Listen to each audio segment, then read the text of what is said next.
नमस्कार दोस्तों, cast classes की हरियाणा जी के सीरीज में मैं चंद्रास एक बार फिर से आप सभी का हार्दिक स्वागत करता हूं।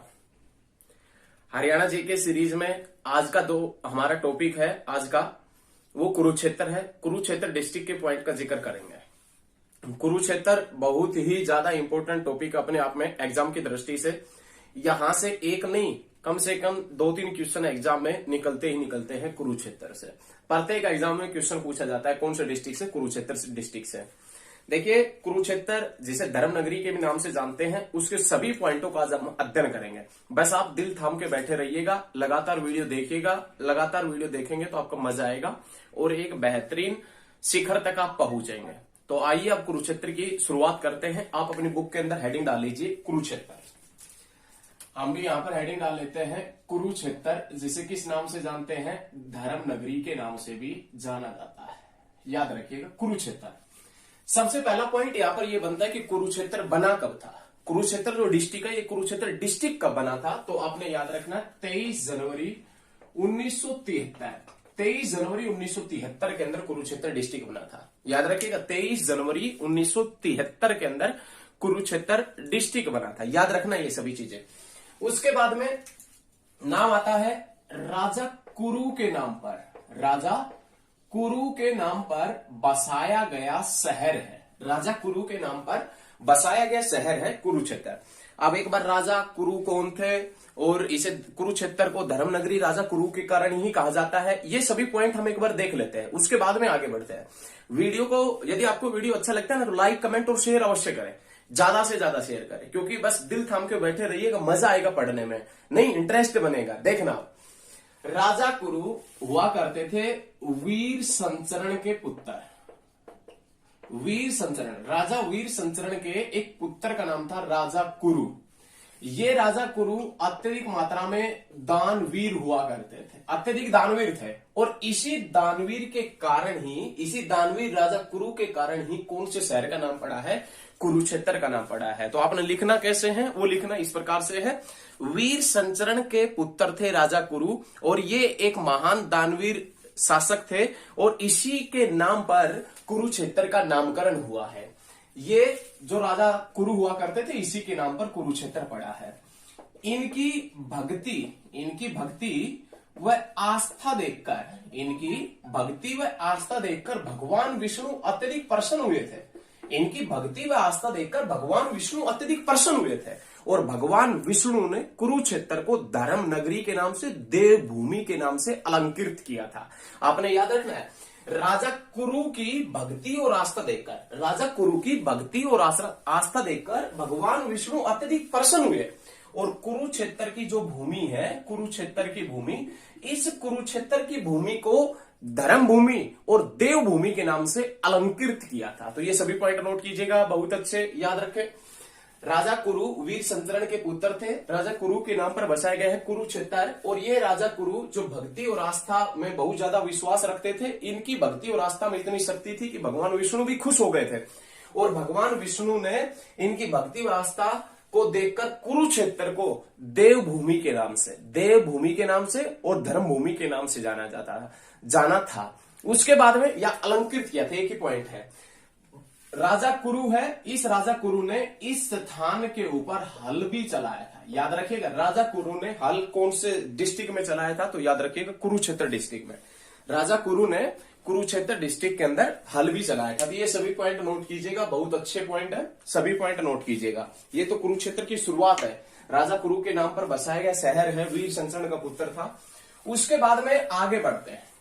आगे बढ़े तो सबसे पहले नाम आता है कुरुक्षेत्र का उपनाम क्या है, उपनाम। तो उपनाम में सबसे पहले नाम आता है धर्मनगरी। याद रखिएगा, धर्मनगरी कुरुक्षेत्र। यहां पर 360 धार्मिक स्थल है।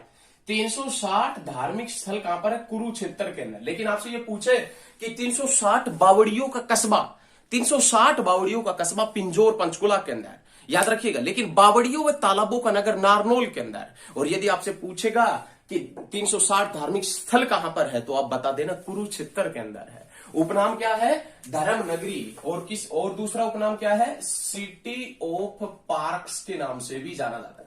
सिटी ऑफ पार्क्स के नाम से भी किसे जाना जाता है, कुरुक्षेत्र को जाना जाता है। तो ये सभी चीजें नोट कीजिएगा। आगे बढ़ते हैं।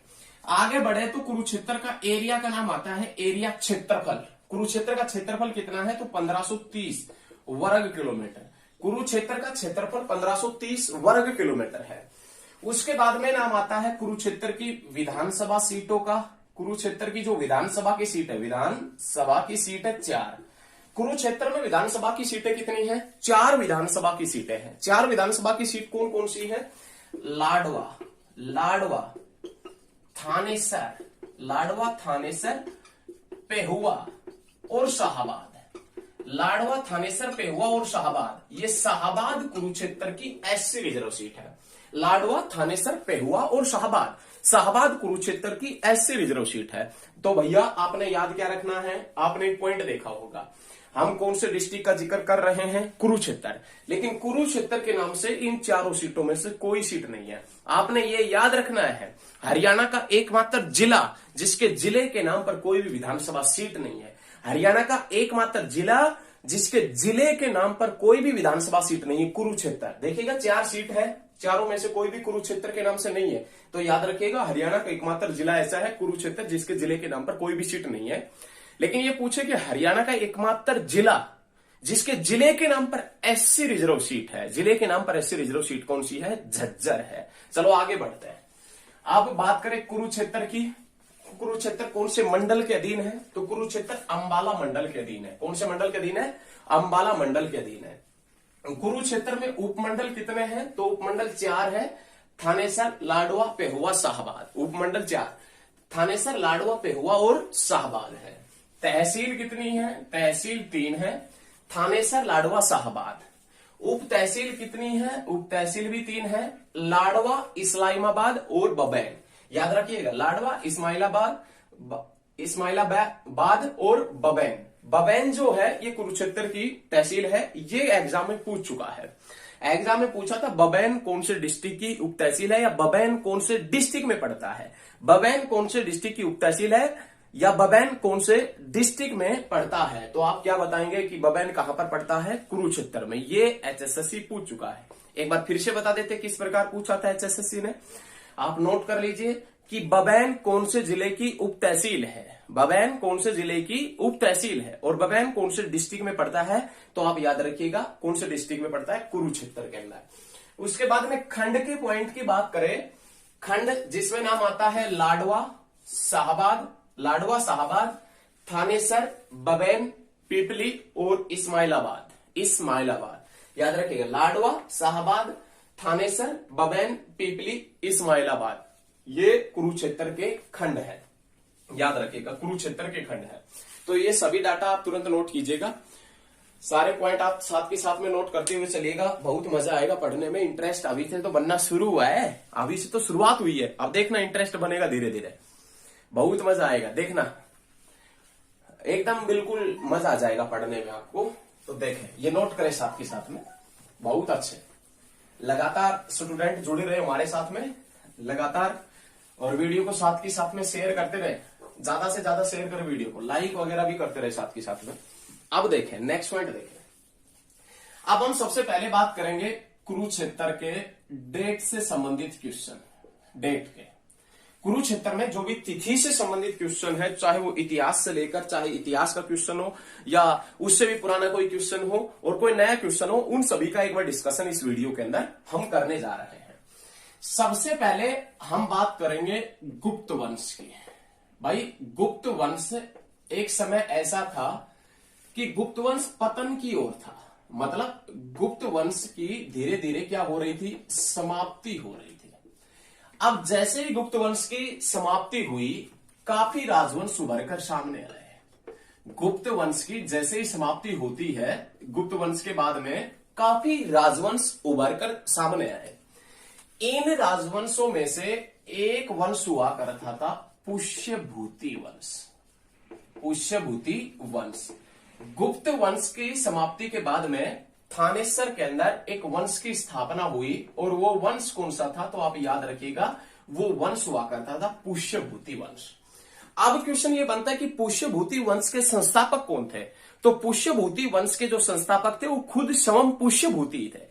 पुष्यभूति वंश के जो संस्थापक थे वो स्वयं पुष्यभूति ही थे। याद रखिएगा, पुष्यभूति वंश के संस्थापक कौन थे? पुष्यभूति थे।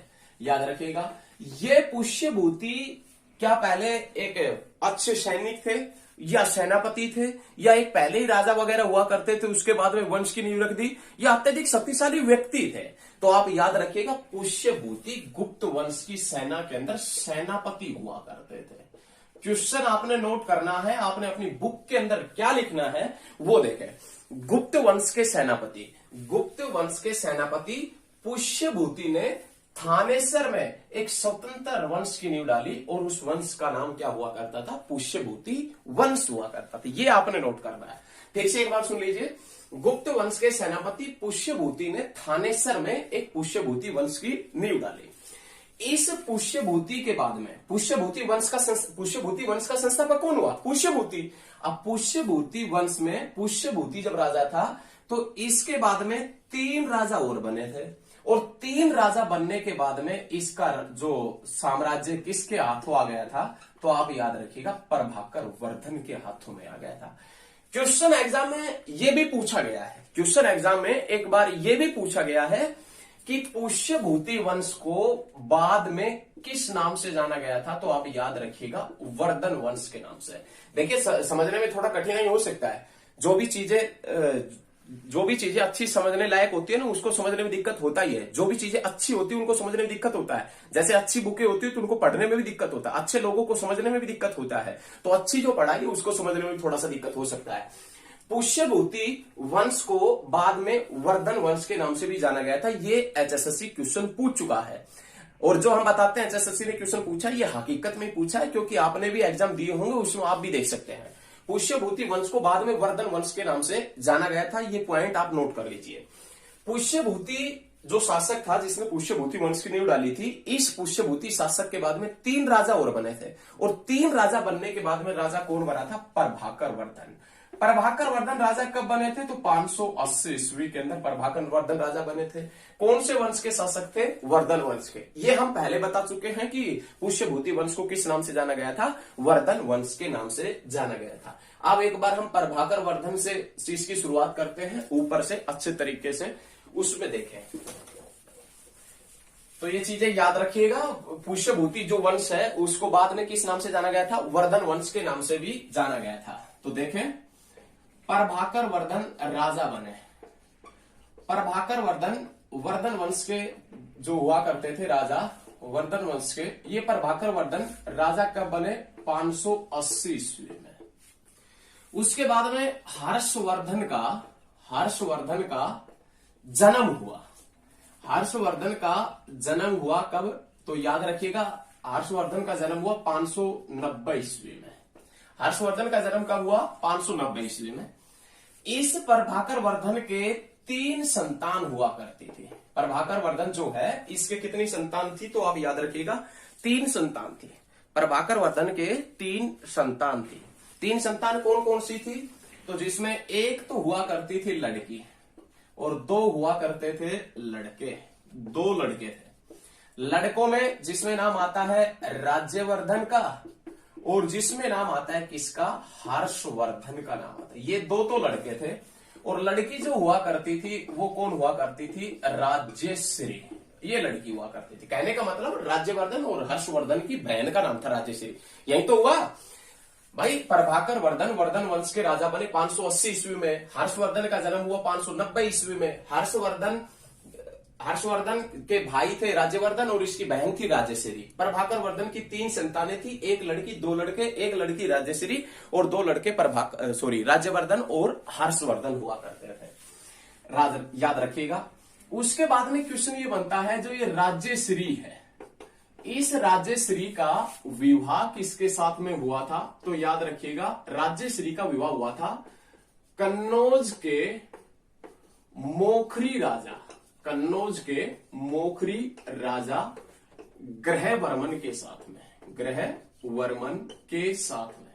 याद रखिएगा, राज्यश्री का जो विवाह हुआ कन्नौज के मोखरी राजा ग्रहवर्मन के साथ में इनका विवाह हुआ। कहने का मतलब ये हर्षवर्धन के और राज्यवर्धन के जीजाजी थे। ऐसा ही है ना, हर्षवर्धन और राज्यवर्धन के जीजाजी कौन थे? तो ग्रहवर्मन, ये इनके जीजाजी हुआ करते थे।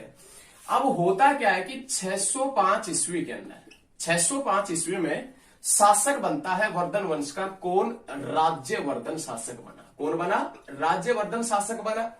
राज्यवर्धन शासक तब बना जब प्रभाकर वर्धन की डेथ हो गई थी। तो कहने का मतलब प्रभाकर वर्धन की मृत्यु के बाद, प्रभाकर वर्धन की मृत्यु के बाद थानेसर का सम्राट या वर्धन वंश का सम्राट कौन बना? राज्यवर्धन बना। राज्यवर्धन जो कब बना? 605 में। अब राज्यवर्धन की मृत्यु हो जाती है 606 में, और शासक कौन बनता है? तो आप याद रखिएगा, हर्षवर्धन शासक बनता है। अब हम आपसे हर्षवर्धन का ये पॉइंट समझने से पहले राज्यवर्धन की मृत्यु का पॉइंट समझे। भाई हुआ क्या कि बंगाल का एक शासक हुआ करता था, बंगाल का एक शासक हुआ करता था जिसका नाम था शशांक। बंगाल का शासक शशांक, और मालवा का एक शासक हुआ करता था देवगुप्त। मालवा का शासक देवगुप्त और बंगाल के शासक शशांक ने हर्षवर्धन की बहन और हर्षवर्धन के जो जीजाजी थे उनको बंदी बना लिया। कहने का मतलब हर्षवर्धन की बहन राज्यश्री और ग्रहवर्मन को बंदी बना लिया।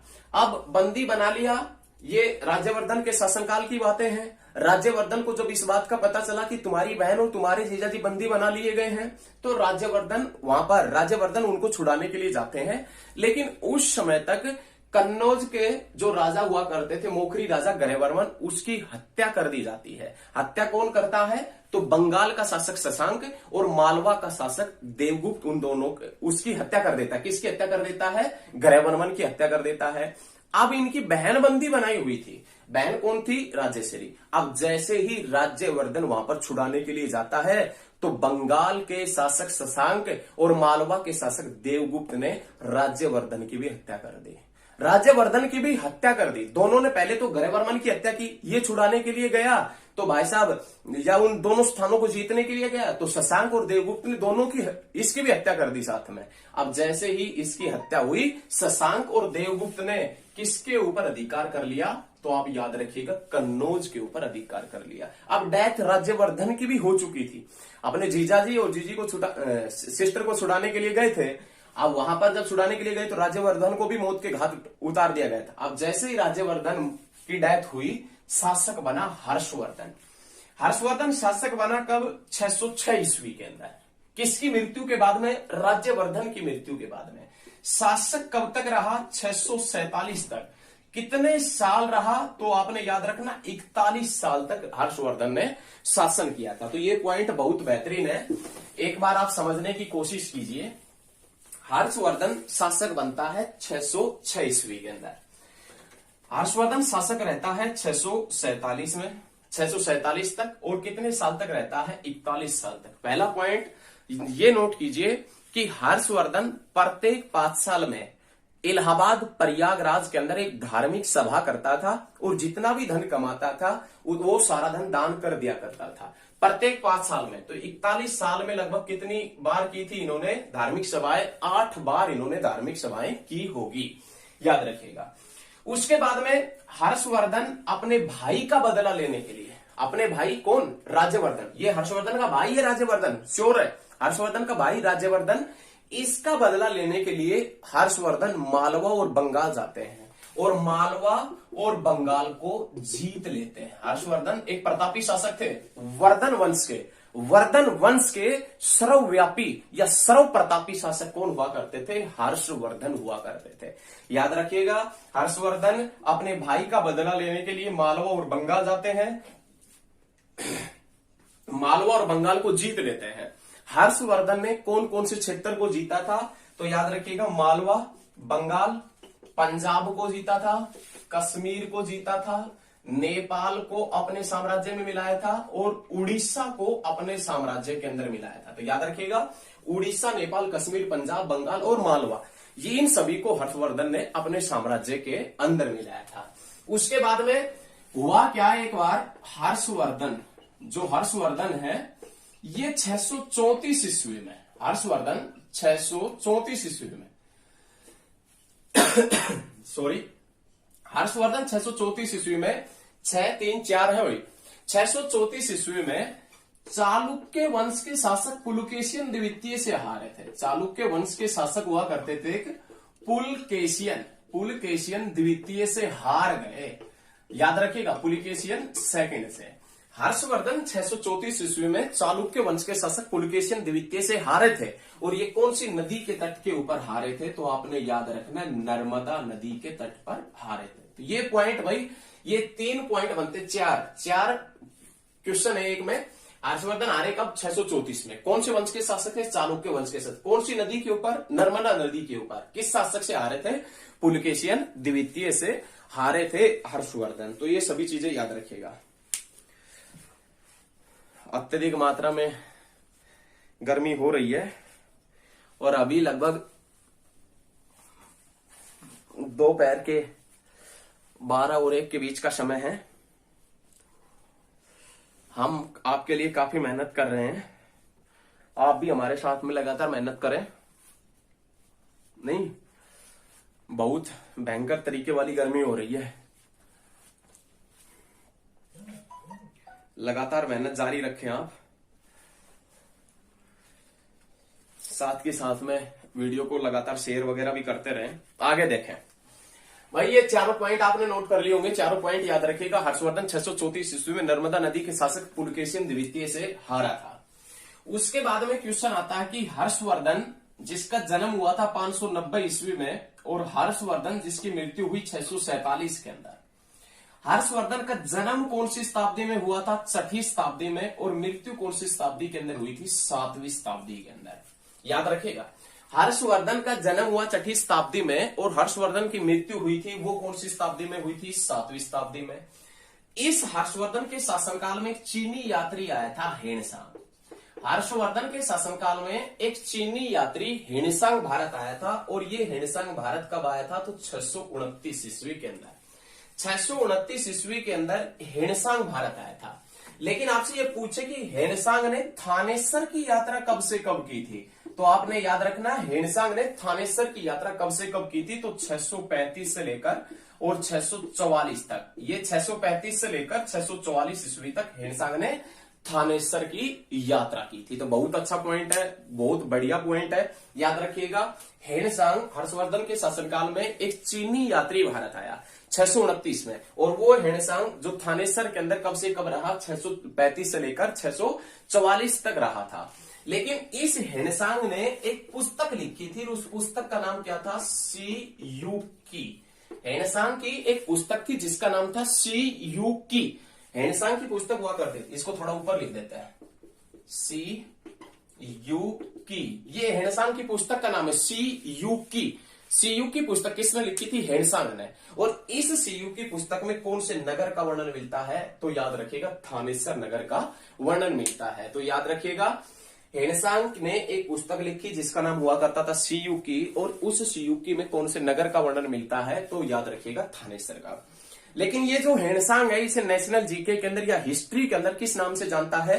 यात्रियों का राजकुमार, नीति का पंडित और शाक्य मुनि के नाम से। यात्रियों का राजकुमार, नीति का पंडित और शाक्य मुनि के नाम से किसे जाना जाता है? तो हेनसांग को जाना जाता है। याद रखिएगा, बहुत अच्छे पॉइंट है, साथ के साथ में नोट करते हुए चलिएगा। बहुत बढ़िया पॉइंट है, बहुत अच्छे तरीके से आगे बढ़ रहे हैं हम, लगातार इसी प्रकार से आगे बढ़ते हुए।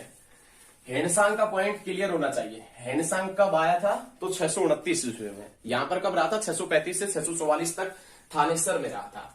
उसके बाद में नेक्स्ट पॉइंट बनता है कि हर्षवर्धन का दरबारी कवि कौन था? हर्षवर्धन जो है, इस हर्षवर्धन का दरबारी कवि कौन था? तो आप याद रखिएगा, हर्षवर्धन का दरबारी कवि हुआ करता था बाण भट्ट। ये हर्षवर्धन का दरबारी कवि था और इन्होंने हर्ष की जीवनी लिखी थी। और हर्ष की जीवनी जिसका नाम क्या है? तो आप याद रखिएगा, हर्षचरित्र। याद रखिएगा, हर्षचरित्र या हर्षचरित्र किसने लिखी थी? बाण भट्ट ने। बाण भट्ट किसका दरबारी कवि हुआ करता था? हर्षवर्धन का हुआ करता था, याद रखिएगा। लेकिन हर्षवर्धन भी एक प्रसिद्ध लेखक हुआ करते थे। ये जो हर्षवर्धन है ना, ये भी एक प्रसिद्ध लेखक हुआ करते थे।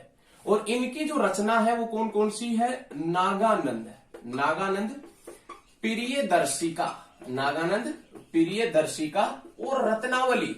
याद रखिएगा, ये इनकी प्रमुख रचना है, रत्नावली। ये हर्षवर्धन की, ये भाई एग्जाम में, नेशनल एग्जाम में भी आता है और स्टेट एग्जाम में भी हरियाणा के अंदर पूछ लिया जाता है। नागानंद प्रियदर्शिका और रत्नावली, रत्नावली वली, ये किसकी रचना है? तो आप याद रखिएगा हर्षवर्धन की रचना है।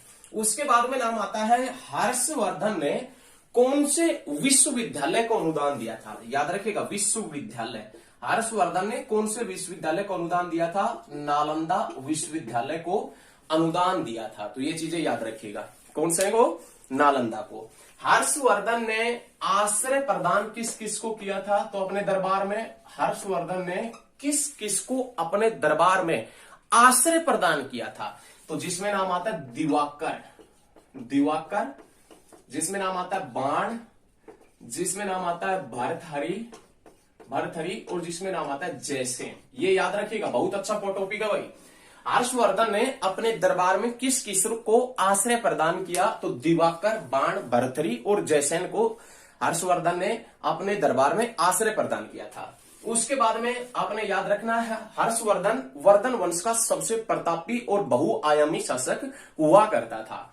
और उसके बाद में वर्धन वंश के अंत के बाद में, वर्धन वंश के अंत के बाद में, जैसे ही वर्धन वंश का अंत हुआ, हरियाणा के अंदर, हरियाणा में यदु और कुरु शक्तियों का जन्म हुआ। यदु व कुरु शक्तियों का, यदु व कुरु शक्तियों का जन्म होता है। याद रखिएगा, ये पॉइंट नोट कीजिए। वर्धन वंश के अंत के बाद में हरियाणा के अंदर यदु व कुरु शक्तियों का जन्म हुआ। कुरु शक्तियां जो कौन से क्षेत्र के ऊपर अपना अधिकार रखती थी? तो आप याद रखिएगा कुरुक्षेत्र के पास में, और यदु जो हरियाणा के दक्षिण पश्चिम दिशा के अंदर अपना शासन करती थी। कुरु शक्ति कुरुक्षेत्र में अपना शासन चलाती थी, और यदु जो शक्तियां है वो हरियाणा के दक्षिण पश्चिम दिशा के अंदर अपना शासन चलाती थी। तो ये हर्षवर्धन से संबंधित सभी पॉइंट है। हर्षवर्धन से संबंधित सभी पॉइंट आपको बहुत अच्छे तरीके से क्लियर होने चाहिए। कोई भी पॉइंट नहीं छोड़ा है जो एग्जाम में पूछा जाएगा, सभी पॉइंट आपको याद रहने चाहिए। साथ ही साथ में इन पॉइंटों को लिखते हुए चलिएगा, साथ ही साथ में पॉइंटों को नोट करें। बहुत अच्छे पॉइंट है, कोई भी पॉइंट छूटने नहीं देंगे। उसके बाद में देखें, नेक्स्ट पॉइंट देखें। उसके बाद में ये तो हमने जिक्र किया है 6ठी शताब्दी का, 7वीं शताब्दी का। अब हम बात करेंगे 6ठी और 7वीं सदी का जिक्र किया है, अब हम बात करेंगे 9वीं सदी का। भाई 9वीं सदी के अंदर मिहिर भोज के शासनकाल में, नोट कीजिएगा, 9वीं सदी में मिहिर भोज के शासनकाल में, किसके शासनकाल में? मिहिर भोज। और मिहिर भोज का शासनकाल कब से कब रहा है? तो आप याद रखिएगा 833 से लेकर 885 तक, 833 से लेकर 885 तक मिहिर भोज के शासनकाल में उत्तर भारत में पेहुआ व्यापार का केंद्र हुआ करता था। याद रखिएगा, कहां पर हुआ करता था? उत्तर भारत के अंदर। ये नोट कीजिए, मिहिर भोज के शासनकाल में, मिहिर भोज जो गुज्जर प्रतिहार वंश का शासक था, इस मिहिर भोज के शासनकाल में पेहुआ उत्तर भारत के अंदर एक प्रमुख व्यापार का केंद्र था। और किसके व्यापार का केंद्र हुआ करता था? तो याद रखिएगा घोड़ों के व्यापार का। ये क्वेश्चन आपने लिखना किस प्रकार से है? वो लिखना इस प्रकार से है कि मिहिर भोज के शासनकाल में, मिहिर भोज के शासनकाल में 9वीं सदी में घोड़ों के व्यापार का प्रसिद्ध केंद्र कौन सा हुआ करता था? पेहुआ। और पेहुआ कौन से डिस्ट्रिक्ट के अंदर पड़ता है? तो आप याद रखिएगा कुरुक्षेत्र के अंदर पड़ता है। उसके बाद में महेंद्रपाल, महेंद्रपाल से संबंधित 9वीं सदी के अभिलेख कहां से मिले हैं? तो आपने याद रखना है पेहुआ से। उसके बाद में याद रखना है भोजदेव से संबंधित अभिलेख, भोजदेव से संबंधित अभिलेख कहां से मिले हैं? भोजदेव से संबंधित अभिलेख कहां से मिले हैं? तो आपने याद रखना है पेहुआ से। तीनों क्वेश्चन बहुत इंपॉर्टेंट है। 9वीं सदी के भोजदेव से संबंधित अभिलेख कहां से मिले हैं? पेहुआ से। महेंद्रपाल से संबंधित 9वीं सदी के अभिलेख कहां से मिले हैं? पेहुआ से। और 9वीं सदी में मिहिर भोज के शासनकाल के दौरान उत्तर भारत में बड़ा व्यापार का केंद्र होता था पेहुआ। और किसके व्यापार का केंद्र होता था? घोड़ों के व्यापार का केंद्र होता था। लेकिन असम अनुसंधान केंद्र हिसार में है, असम अनुसंधान केंद्र हिसार में है, जो 1986 के अंदर बना था। तो ये चीजें याद रखिएगा, नोट कीजिए। मजा आ रहा है ना पढ़ने में? मजा आ रहा है तो लाइक कमेंट और शेयर कर दीजिए। नहीं, और आप कमेंट में, भाई शक्तिशाली आदमी हैं आप कमेंट में अवश्य बता दें कि वीडियो ठीक बन रहा है या नहीं बन रहा। हम पूरा फोर्स लगा रहे हैं, अच्छी ताकत लगा रहे हैं आपको समझाने के लिए, वीडियो बेहतरीन बनाने के लिए। और आपका बस एक कमेंट हमारा हौसला बढ़ा देगा। तो कमेंट में आप बता दें कि वीडियो कैसी बन रही है और आपको कैसी लग रही है। हम बेहतरीन प्रयास कर रहे हैं आपके लिए। तो ये पॉइंट नोट कीजिए आप साथ के साथ में। उसके बाद में देखें, उसके बाद में नेक्स्ट पॉइंट देखें,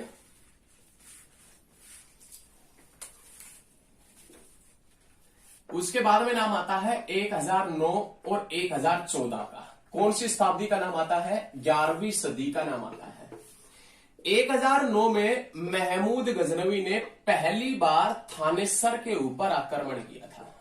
महमूद गजनवी ने थानेसर के ऊपर पहली बार आक्रमण कब किया? तो आपने याद रखना है 1009 के अंदर। ये महमूद गजनवी है, महमूद गजनवी लिख देते हैं, कभी महात्मा गांधी समझे, महमूद गजनवी नहीं, महमूद गजनवी भी बनता है, मोहम्मद गोरी भी बनता है, महादेव गोविंद रानड़े भी बनता है और महात्मा गांधी भी बनता है। महात्मा गांधी के राजनीतिक गुरु गोपाल कृष्ण गोखले और गोपाल कृष्ण गोखले के राजनीतिक गुरु महादेव गोविंद रानड़े हुआ करते थे।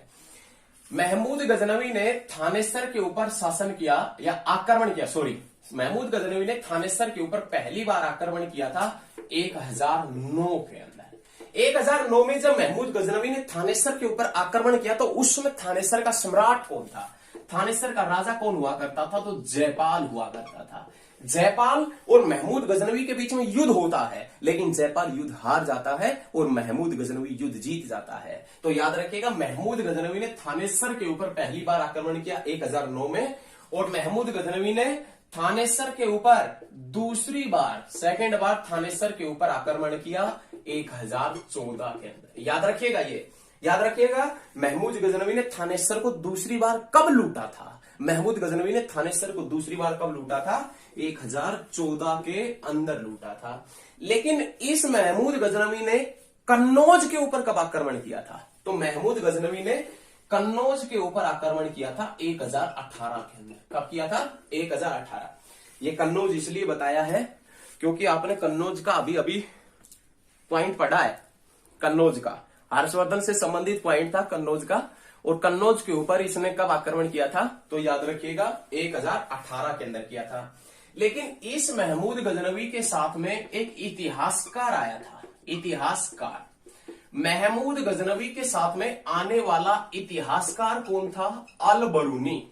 याद रखिएगा, महमूद गजनवी के साथ में आने वाला इतिहासकार हुआ करता था अल बरूनी, और इस अल बरूनी की एक किताब का नाम था किताब उल हिंद। किताब उल हिंद, या इसका दूसरा नाम क्या हुआ करता था? तहकीक ए हिंद। किताब उल हिंद या तहकीक ए हिंद, ये किसकी पुस्तक का नाम है? अल बरूनी। और इस अल बरूनी की पुस्तक किताब उल हिंद या तहकीक ए हिंद में कौन से सरोवर का वर्णन मिलता है? तो आप याद रखिएगा, ब्रह्म सरोवर का वर्णन मिलता है। कौन से सरोवर का वर्णन? ब्रह्म सरोवर। और ब्रह्म सरोवर कहां पर पड़ता है? कुरुक्षेत्र के अंदर पड़ता है। तो ये सभी पॉइंट बहुत बेहतरीन है। आपके जीवन, आप अपने जीवन का एक लक्ष्य निर्धारित कीजिएगा, उसी लक्ष्य के अकॉर्डिंग पढ़े, आपको सफलता अवश्य ही आपके कदम चूमेगी। देखिए, यदि आप मेहनत करेंगे तो सफलता आपके कदम चूमेगी, और यदि आप मेहनत नहीं करते तो आपको सफलता के कदम चूमने ही पड़ेंगे, मजबूरी हो जाएगी।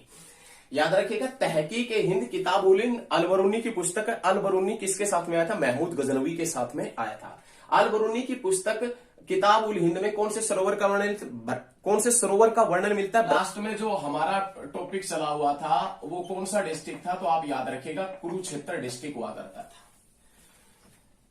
कौन सा डिस्ट्रिक्ट हुआ करता था? कुरुक्षेत्र। कुरुक्षेत्र में हमने जो लास्ट पॉइंट बताए थे वो बताए थे 1009 का और 1014 का। 1009 में थानेसर के ऊपर आक्रमण किया था किसने? महमूद गजनवी ने। किसने आक्रमण किया था? महमूद गजनवी ने। और उस समय शासक कौन हुआ करता था? जयपाल। जयपाल का यदि टाइम पीरियड आपसे पूछे तो 1005 से लेकर 1027 तक ये जयपाल का टाइम पीरियड है।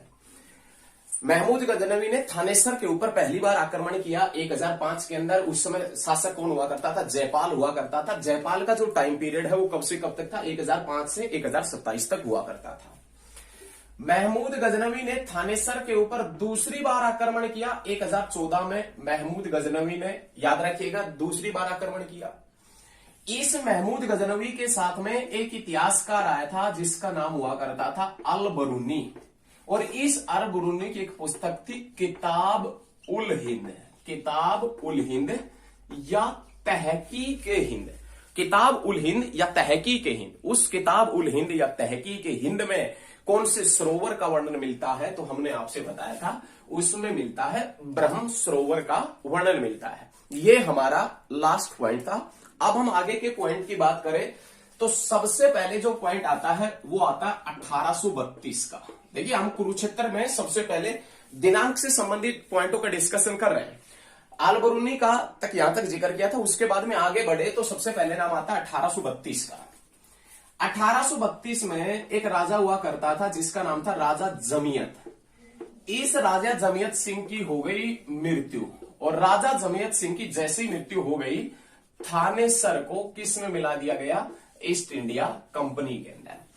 राजा जमियत सिंह की मृत्यु के बाद में थानेसर को ईस्ट इंडिया कंपनी में कब मिलाया गया? 1832 में। यहां से भाई दो क्वेश्चन पुट आउट होते हैं। यहां से पहला क्वेश्चन ये निकलता कि राजा जमियत सिंह की मृत्यु हो गई तो क्या हुआ, लेकिन ईस्ट इंडिया कंपनी में थानेसर को क्यों मिलाया गया?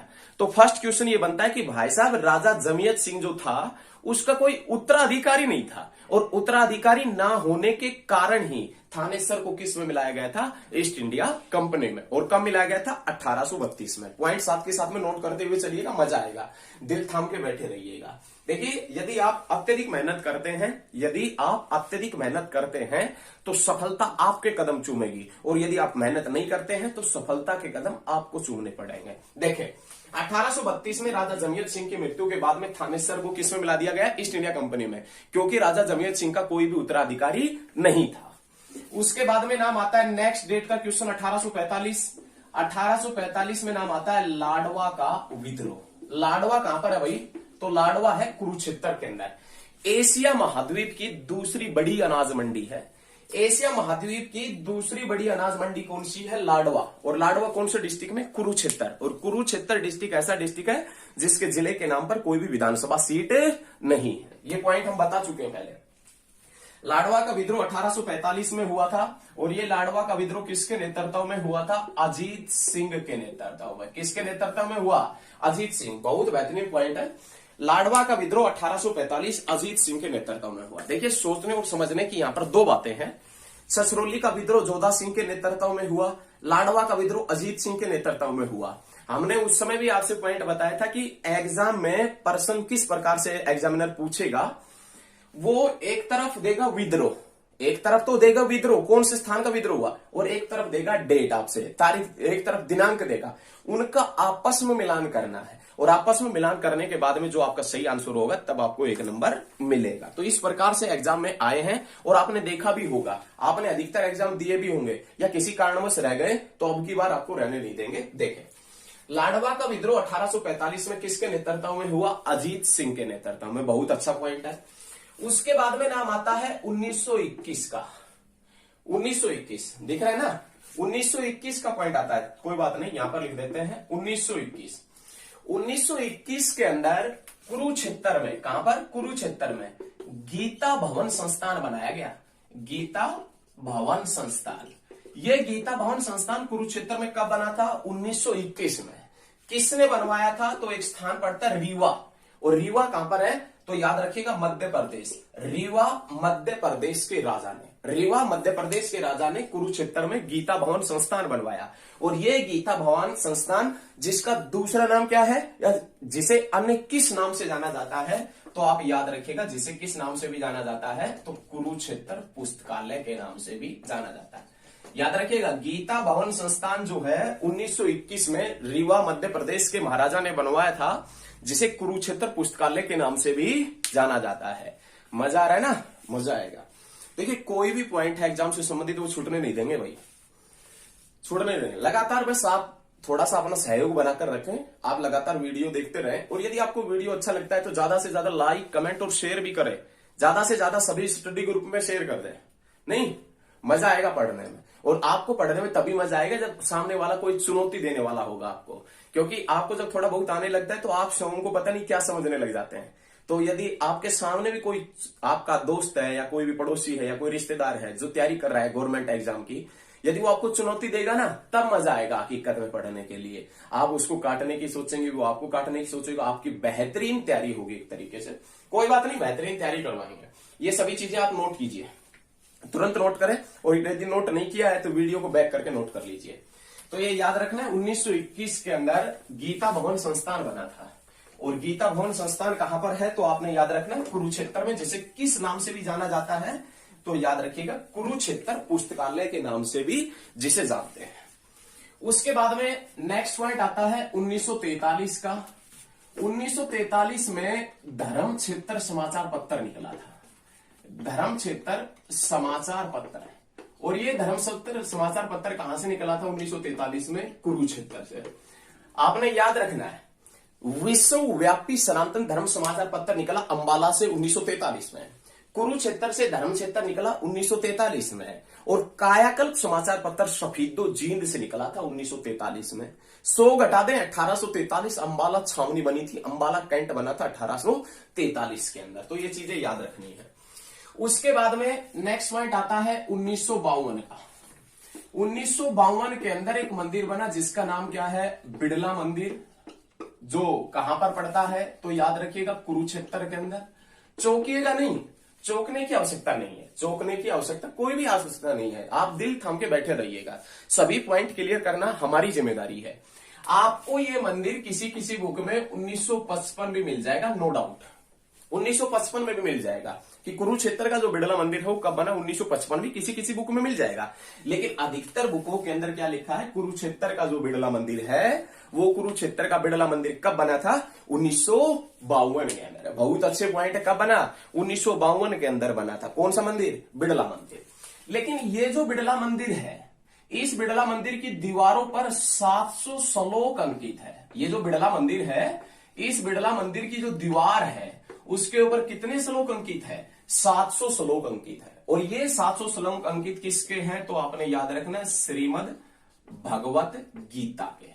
किसके? श्रीमद् भगवत गीता के। किसके श्लोक अंकित है? श्रीमद् भगवत गीता के। बिड़ला मंदिर की दीवारों पर श्रीमद् भगवत गीता के 700 श्लोक अंकित होने के कारण इस मंदिर को किस नाम से भी जाना जाता है तो आप याद रखिएगा श्रीमद् भगवत गीता मंदिर के नाम से भी जाना जाता है। 1952 और 1955 दोनों पॉइंट नोट कीजिएगा। अब आपके माइंड में कई क्रांतिवीर है, उनके माइंड में आ रहा होगा सर दोनों ही ऑप्शन में आ जाए तो भैया ऑप्शन में एक ही आता है, दोनों ऑप्शन में नहीं आएंगे। और जिस दिन दोनों ऑप्शन में आ जाएंगे ना उस दिन जो HSSC मानेगा उसी के अकॉर्डिंग कार्य करेंगे। जैसे अभी कलर का एग्जाम हुआ था, उसमें पूछा गया था मारुति जो उद्योग लिमिटेड है ये गुरुग्राम के अंदर पड़ता है, कब बना था? तो 1970 की डेट किसी को नहीं पता थी। आजकल वो लोगों को पता चल गई 1970 में उसकी नींव रखी गई, 1983 के अंदर प्रोडक्शन शुरू हुआ, तो पहले नहीं पता था, लेकिन HSSC के मानने के बाद में पता चला है। तो ये दोनों डेट आपने याद रखनी है, दोनों डेट आपने नोट करनी है। लेकिन इसके बारे में ये भी पॉइंट याद रखना है कि श्रीमद् भगवत गीता के 700 श्लोक अंकित होने के कारण इस मंदिर को किस नाम से भी जाना जाता है? श्रीमद् भगवत गीता मंदिर के नाम से भी जाना जाता है। बहुत अच्छे। उसके बाद में नेक्स्ट पॉइंट आता है डेट का 1956 का। 1956 के अंदर एक विश्वविद्यालय बना था और उस विश्वविद्यालय का नाम हुआ करता था कुरुक्षेत्र विश्वविद्यालय। ये जो कुरुक्षेत्र विश्वविद्यालय है इसकी नींव किसने रखी थी तो आपने याद रखना है डॉक्टर राजेंद्र प्रसाद ने। डॉक्टर राजेंद्र प्रसाद जो भारत के प्रथम राष्ट्रपति हुआ करते थे, ये याद रखिएगा। बहुत अच्छे, बहुत अच्छे भाई, बहुत अच्छे। लगातार इसी तरह आप कार्य करते रहे। 1956 में कुरुक्षेत्र यूनिवर्सिटी की नींव रखी गई। कुरुक्षेत्र यूनिवर्सिटी की नींव डॉक्टर राजेंद्र प्रसाद जो भारत के प्रथम राष्ट्रपति थे उन्होंने रखी थी। लेकिन इस डॉक्टर राजेंद्र प्रसाद के जो सपनों का शहर है, डॉक्टर राजेंद्र प्रसाद के सपनों का शहर कौन सा है? फरीदाबाद। और हरियाणा में अकॉर्डिंग टू एरिया क्षेत्रफल की दृष्टि से सबसे छोटा शहर भी कौन सा है तो आपने याद रखना है सबसे छोटा भी कौन सा है? फरीदाबाद है। तो ये चीजें याद रखिएगा। क्षेत्रफल की दृष्टि से भी हरियाणा का सबसे छोटा शहर कौन सा है? फरीदाबाद। किसके सपनों का शहर? डॉक्टर राजेंद्र प्रसाद। और डॉक्टर राजेंद्र प्रसाद ने कौन से विश्वविद्यालय की नींव रखी? कुरुक्षेत्र विश्वविद्यालय की। कब रखी थी? 1956 के अंदर। लेकिन कुरुक्षेत्र विश्वविद्यालय में सबसे पहले कौन से विभाग की शुरुआत हुई थी? संस्कृत विभाग की। और संस्कृत विभाग की शुरुआत कब हुई थी तो आपने याद रखना है 1959 के अंदर, 1959 के अंदर। उसके बाद में कुरुक्षेत्र विश्वविद्यालय के 2 पॉइंट और हैं बहुत बेहतरीन, वो नोट कीजिएगा। सबसे पहले नाम आता है भगवान पुराण की। भगवान पुराण की 2 हस्तलिखित प्रतिलिपियां, भगवान पुराण की 2 हस्तलिखित प्रतिलिपियां कहां से मिली है? तो आप याद रखिएगा, कुरुक्षेत्र विश्वविद्यालय से। कहां से? कुरुक्षेत्र विश्वविद्यालय से। उसके बाद में जो सबसे इंपॉर्टेंट पॉइंट है कुरुक्षेत्र विश्वविद्यालय का, वो देखें। कुरुक्षेत्र विश्वविद्यालय के अंदर, कुरुक्षेत्र विश्वविद्यालय के अंदर, कुरुक्षेत्र यूनिवर्सिटी के अंदर हस्तलिखित संग्रहालय की स्थापना किसने की थी? कुरुक्षेत्र विश्वविद्यालय के अंदर हस्तलिखित संग्रहालय की स्थापना किसने की? ये संग्रहालय, हस्तलिखित संग्रहालय की स्थापना किसने की? तो आप याद रखिएगा, पंडित स्थाणुगुप्त शर्मा ने। किसने? पंडित स्थाणुगुप्त शर्मा ने। कुरुक्षेत्र विश्वविद्यालय के अंदर हस्तलिखित संग्रहालय की स्थापना किसने की थी? पंडित स्थाणुगुप्त शर्मा ने इसके अंदर हस्तलिखित संग्रहालय की स्थापना की थी। तो ये पॉइंट नोट कीजिएगा, बहुत अच्छा पॉइंट है, सारे पॉइंट क्लियर करते हुए चलिएगा। तो ये याद रखिएगा कुरुक्षेत्र यूनिवर्सिटी के। यदि नहीं लिखे हैं तो वीडियो को बैक करके लिख लीजिएगा, देखें। तो ये याद रखना है। उसके बाद में नाम आता है डेट के क्वेश्चनों का 1968 का। उसके बाद में नाम आता है 1 अगस्त 1968। 1 अगस्त 1968 के अंदर एक बोर्ड बना था जिसका नाम है कुरुक्षेत्र विकास बोर्ड। कुरुक्षेत्र विकास बोर्ड जो बना, ये कुरुक्षेत्र विकास बोर्ड कब बना था? 1 अगस्त 1968 के अंदर बना था। ये कुरुक्षेत्र विकास बोर्ड किसके प्रयासों से बना था? तो आप याद रखिएगा, यदि प्रयास पूछे किसके प्रयासों से बना था, तो गुलजारी लाल नंदा, गुलजारी लाल नंदा के प्रयासों से। ये वही गुलजारी लाल नंदा है जो योजना आयोग 1950 के प्रथम उपाध्यक्ष बने थे। गुलजारी लाल नंदा के प्रयासों से एक विकास बोर्ड बना जिसका नाम था कुरुक्षेत्र विकास बोर्ड, और कुरुक्षेत्र विकास बोर्ड की नींव रखी गई 1 अगस्त 1968 के अंदर, 1968 के अंदर, गुलजारी लाल नंदा।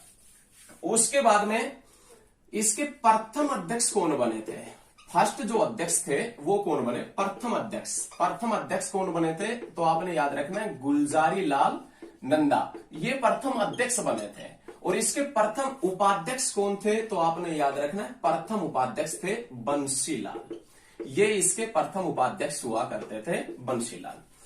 अब नेक्स्ट पॉइंट बनता है कि जो योजना आयोग के प्रथम अध्यक्ष थे गुलजारी लाल नंदा, योजना आयोग बना था 1968 के अंदर, तभी से गुलजारी लाल नंदा बना था। और ये गुलजारी लाल नंदा कब तक रहा था? 1990 तक ये गुलजारी लाल नंदा ही रहा था। 1968 से 1990 तक कुरुक्षेत्र विकास बोर्ड के जो अध्यक्ष थे वो कौन रहे? गुलजारी लाल नंदा रहे। अब उसी गुलजारी लाल नंदा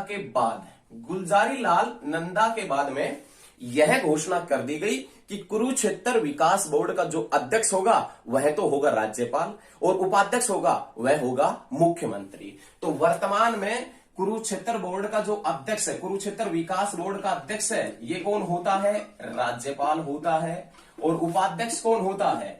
तो उपाध्यक्ष पूछे तो मुख्यमंत्री इसका उपाध्यक्ष होता है। कौन होता है? मुख्यमंत्री इसका उपाध्यक्ष होता है। बहुत अच्छे पॉइंट है, सभी पॉइंट आराम से क्लियर कीजिएगा। सभी पॉइंट क्लियर है ना?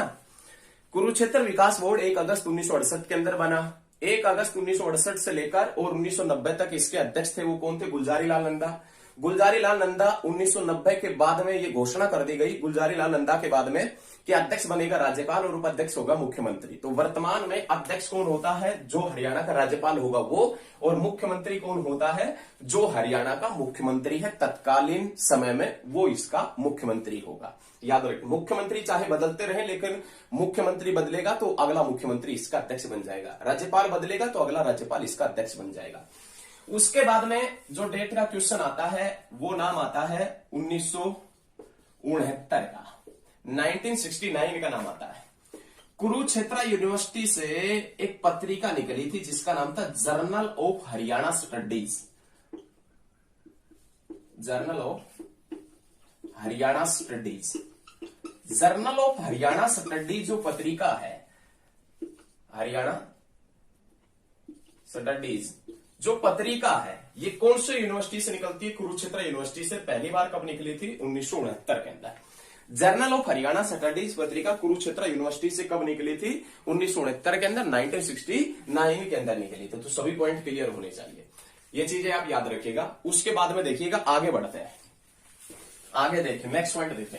पॉइंट्स आपके साथ में नोट कीजिएगा, मजा आएगा बहुत अच्छे तरीके से। लॉन्ग टाइम के लिए बहुत अच्छी तैयारी करवा रहे हैं हम, कोई भी पॉइंट आपका एग्जाम से संबंधित नहीं छूटने देंगे। उसके बाद में नाम आता है 1981 और 1982 का। भोर सैदान। भोर सैदान एक जगह पड़ती है कुरुक्षेत्र के अंदर। भोर सैदान एक जगह कुरुक्षेत्र में, वहां पर मगरमच्छ प्रजनन केंद्र बनाया गया था। मगरमच्छ प्रजनन केंद्र, मगरमच्छ प्रजनन केंद्र जो है वो कहां पर पड़ता है? भोर सैदान। और भोर सैदान कहां पर है? कुरुक्षेत्र के अंदर।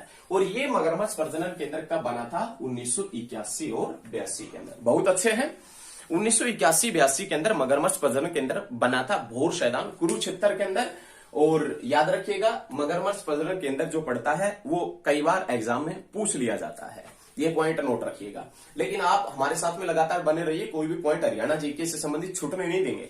हरियाणा जीके टिप्स पे हो जाएगी आपको। देखें, उसके बाद में नाम आता है 1984 और 1985 का। 1984-85 के अंदर एक चीनी मिल बनी थी और उस चीनी मिल का नाम है शाहाबाद सहकारी चीनी मिल।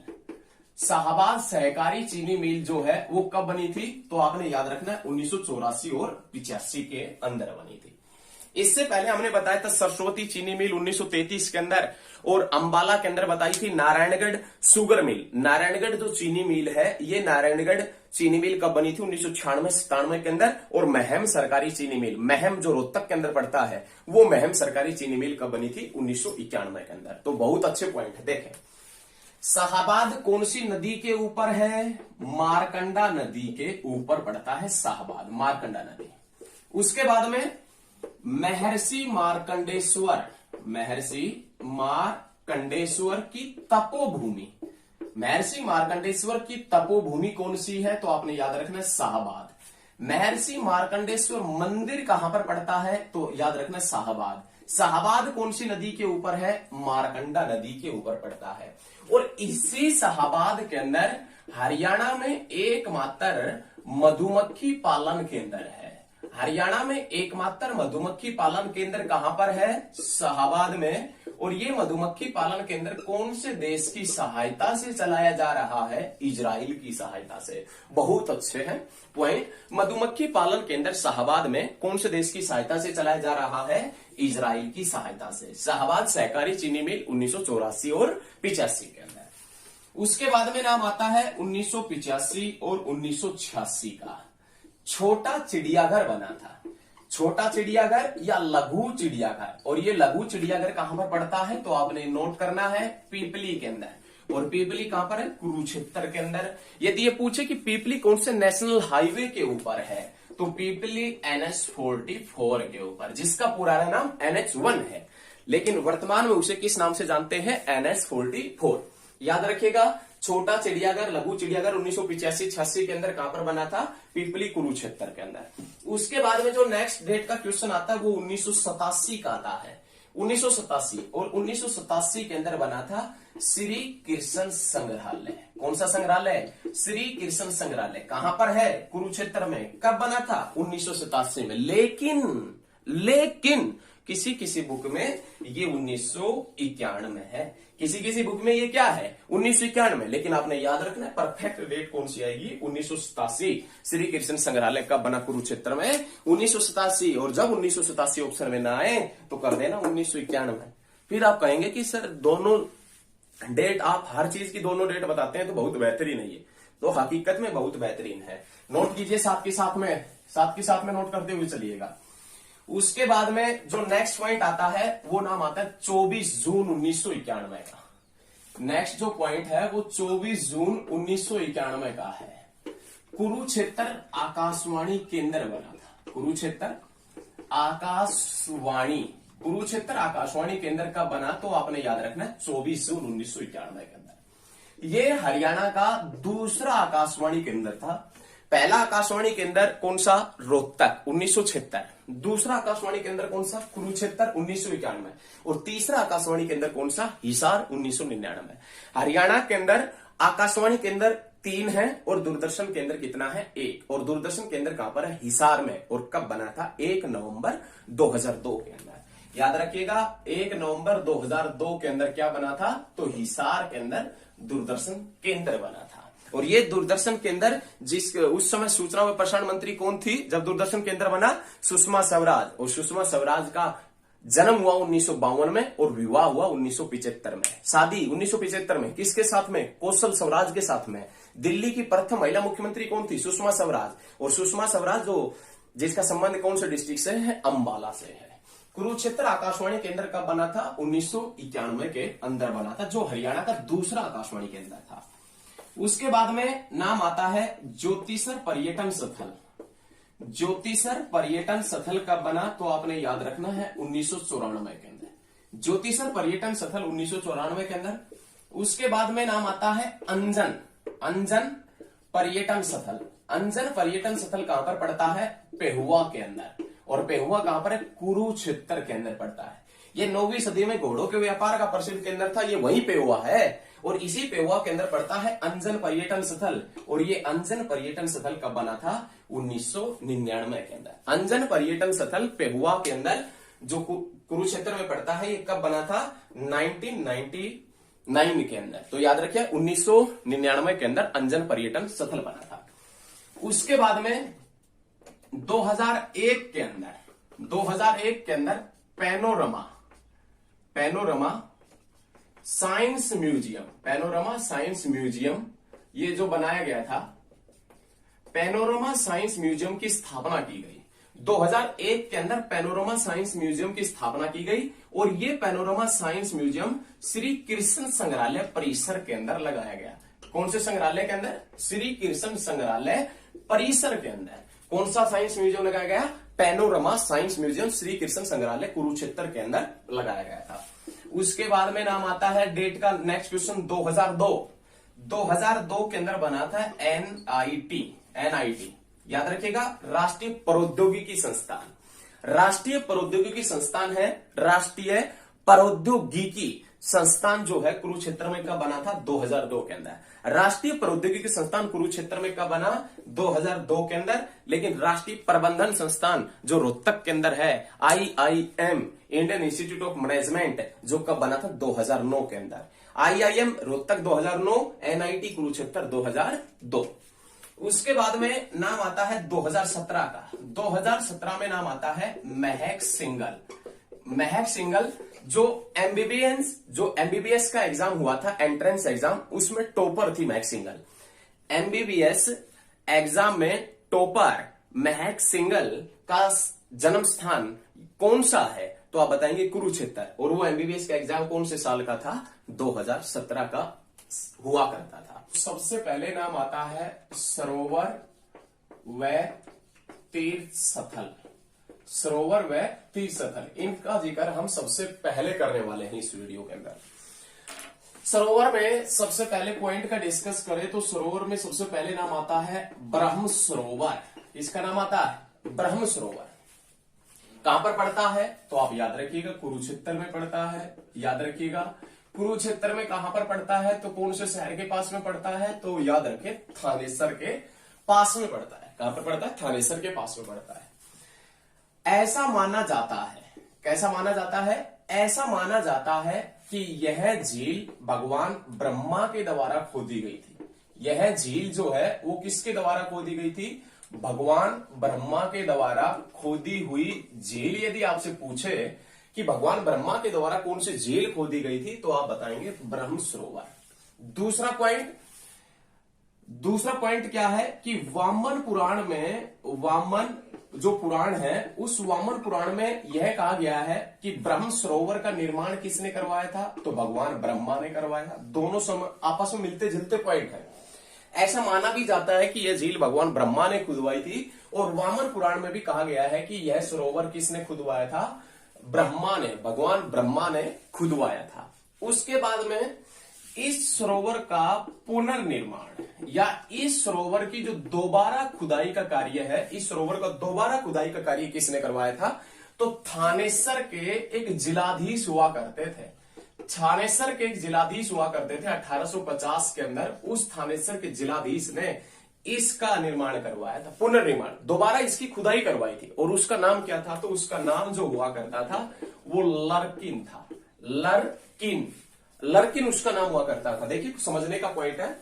वामन पुराण में भी कहा गया है कि भगवान ब्रह्मा ने बनवाई थी। ऐसा माना भी जाता है कि भगवान ब्रह्मा के द्वारा खोदी हुई झील है। लेकिन इस झील की दोबारा खुदाई किसने करवाई थी? तो थानेसर के जिलाधीश ने 1850 में ब्रह्म सरोवर की दोबारा खुदाई करवाई। और वो जिलाधीश जिसका नाम क्या हुआ करता था? लर्किन जिसका नाम था। बहुत अच्छे। उसके बाद में देखें मत्स्य पुराण। मत्स्य पुराण में कहा गया है, मत्स्य पुराण में कहा गया है, क्या कहा गया है कि तीनों जो लोक है हमारे पास में, तीनों लोकों में सबसे प्रसिद्ध तीर्थ कौन सा है? तो आप याद रखिएगा, तीनों लोक में सबसे प्रसिद्ध तीर्थ ब्रह्म सरोवर। कौन से पुराण में कहा गया है? तो आप याद रखिएगा, मत्स्य पुराण के अंदर बताया गया। मत्स्य पुराण में बताया गया कि तीनों लोक में सबसे प्रसिद्ध सरोवर कौन सा है? ब्रह्म सरोवर सबसे प्रसिद्ध है।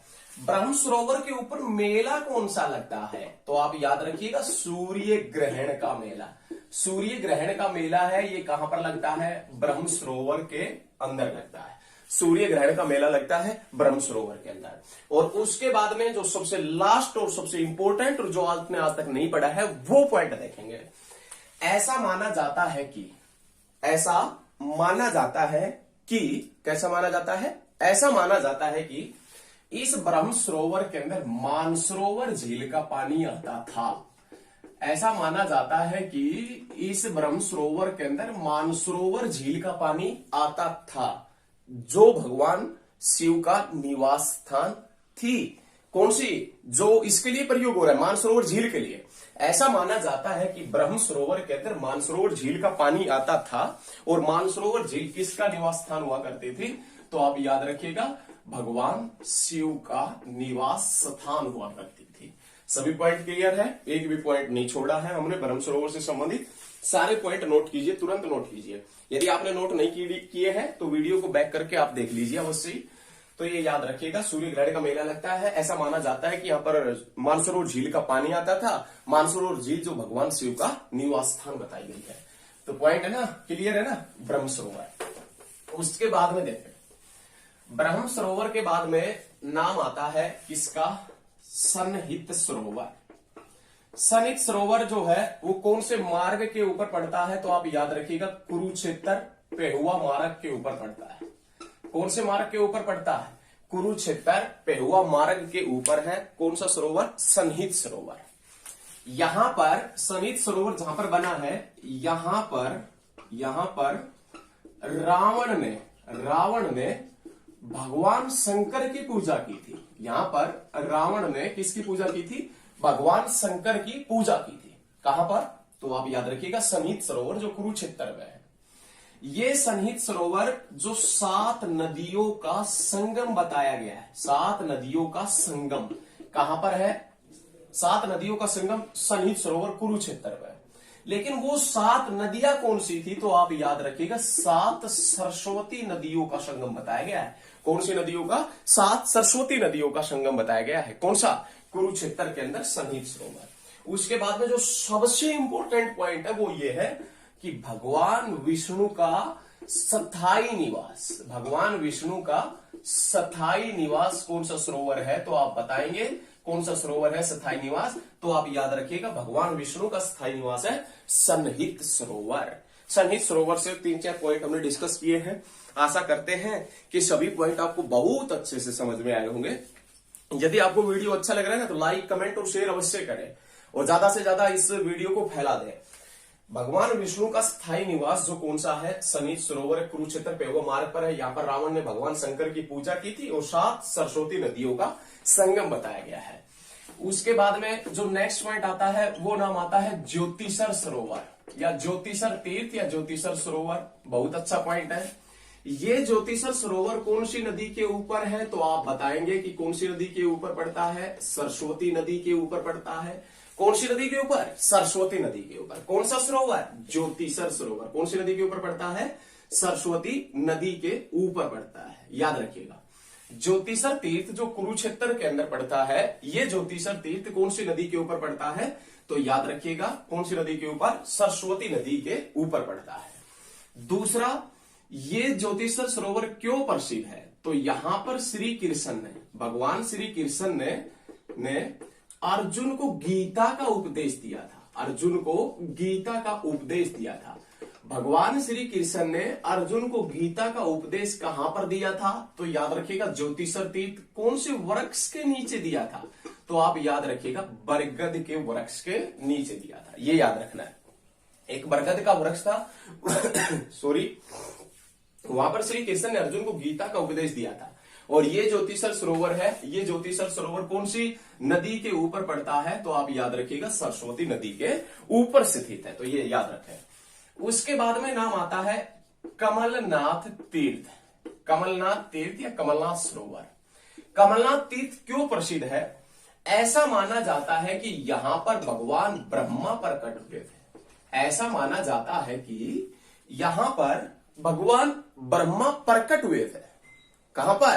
तो आप याद रखिएगा, कमलनाथ तीर्थ के ऊपर। ऐसा माना जाता है कि यहां पर भगवान ब्रह्मा प्रकट हुए थे कमलनाथ तीर्थ के ऊपर। उसके बाद में नाम आता है कालेश्वर तीर्थ। कालेश्वर तीर्थ। कालेश्वर तीर्थ जो कुरुक्षेत्र के अंदर पड़ता है, सभी कुरुक्षेत्र का ही डिस्कस कर रहे हैं। कालेश्वर तीर्थ जो कुरुक्षेत्र के अंदर पड़ता है, ये किस लिए प्रसिद्ध है भैया?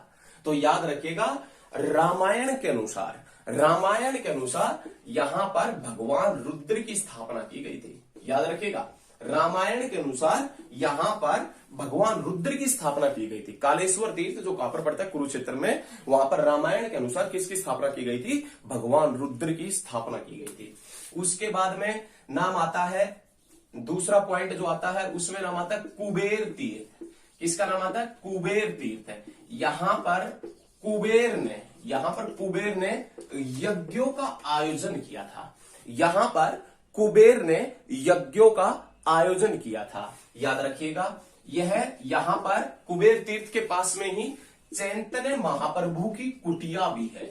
याद रखिएगा, चैतन्य महाप्रभु की कुटिया कौन से डिस्ट्रिक्ट में है? कुरुक्षेत्र में। और वो चैतन्य महाप्रभु की जो कुटिया है वो कौन से तीर्थ के पास में पड़ती है? कुबेर तीर्थ के। कौन से तीर्थ के? कुबेर तीर्थ के पास में पड़ती है। बहुत अच्छे, सारे पॉइंट क्लियर हो रहे हैं ना? बैक टू बैक सारे क्लियर होने चाहिए पॉइंट, क्योंकि आपकी सफलता ही हमारा उद्देश्य है। यदि आप मेहनत करेंगे तो सफलता आपके कदम चूमेगी, और मेहनत नहीं करेंगे तो आपको सफलता के और पता नहीं किस किस के कदम चूमने पड़ेंगे। तो आप मेहनत करें। उसके बाद में देखें, लगातार मेहनत जारी रखें। आप बहुत अच्छे तरीके से एकदम आगे बढ़ेंगे आप, ये हम पूर्ण विश्वास से कह सकते हैं, क्योंकि काफी स्टूडेंट हैं जो हमारे साथ में बेहतरीन तैयारी कर रहे हैं।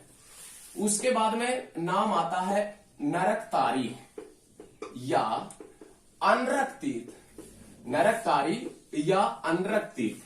ये नरकतारी या जो अनरक तीर्थ है, ये कहां पर पड़ता है? कुरुक्षेत्र में। कोई शंका वाली बात नहीं है, क्योंकि हम कौन सा डिस्ट्रिक्ट कर रहे हैं? कुरुक्षेत्र डिस्ट्रिक्ट कर रहे हैं।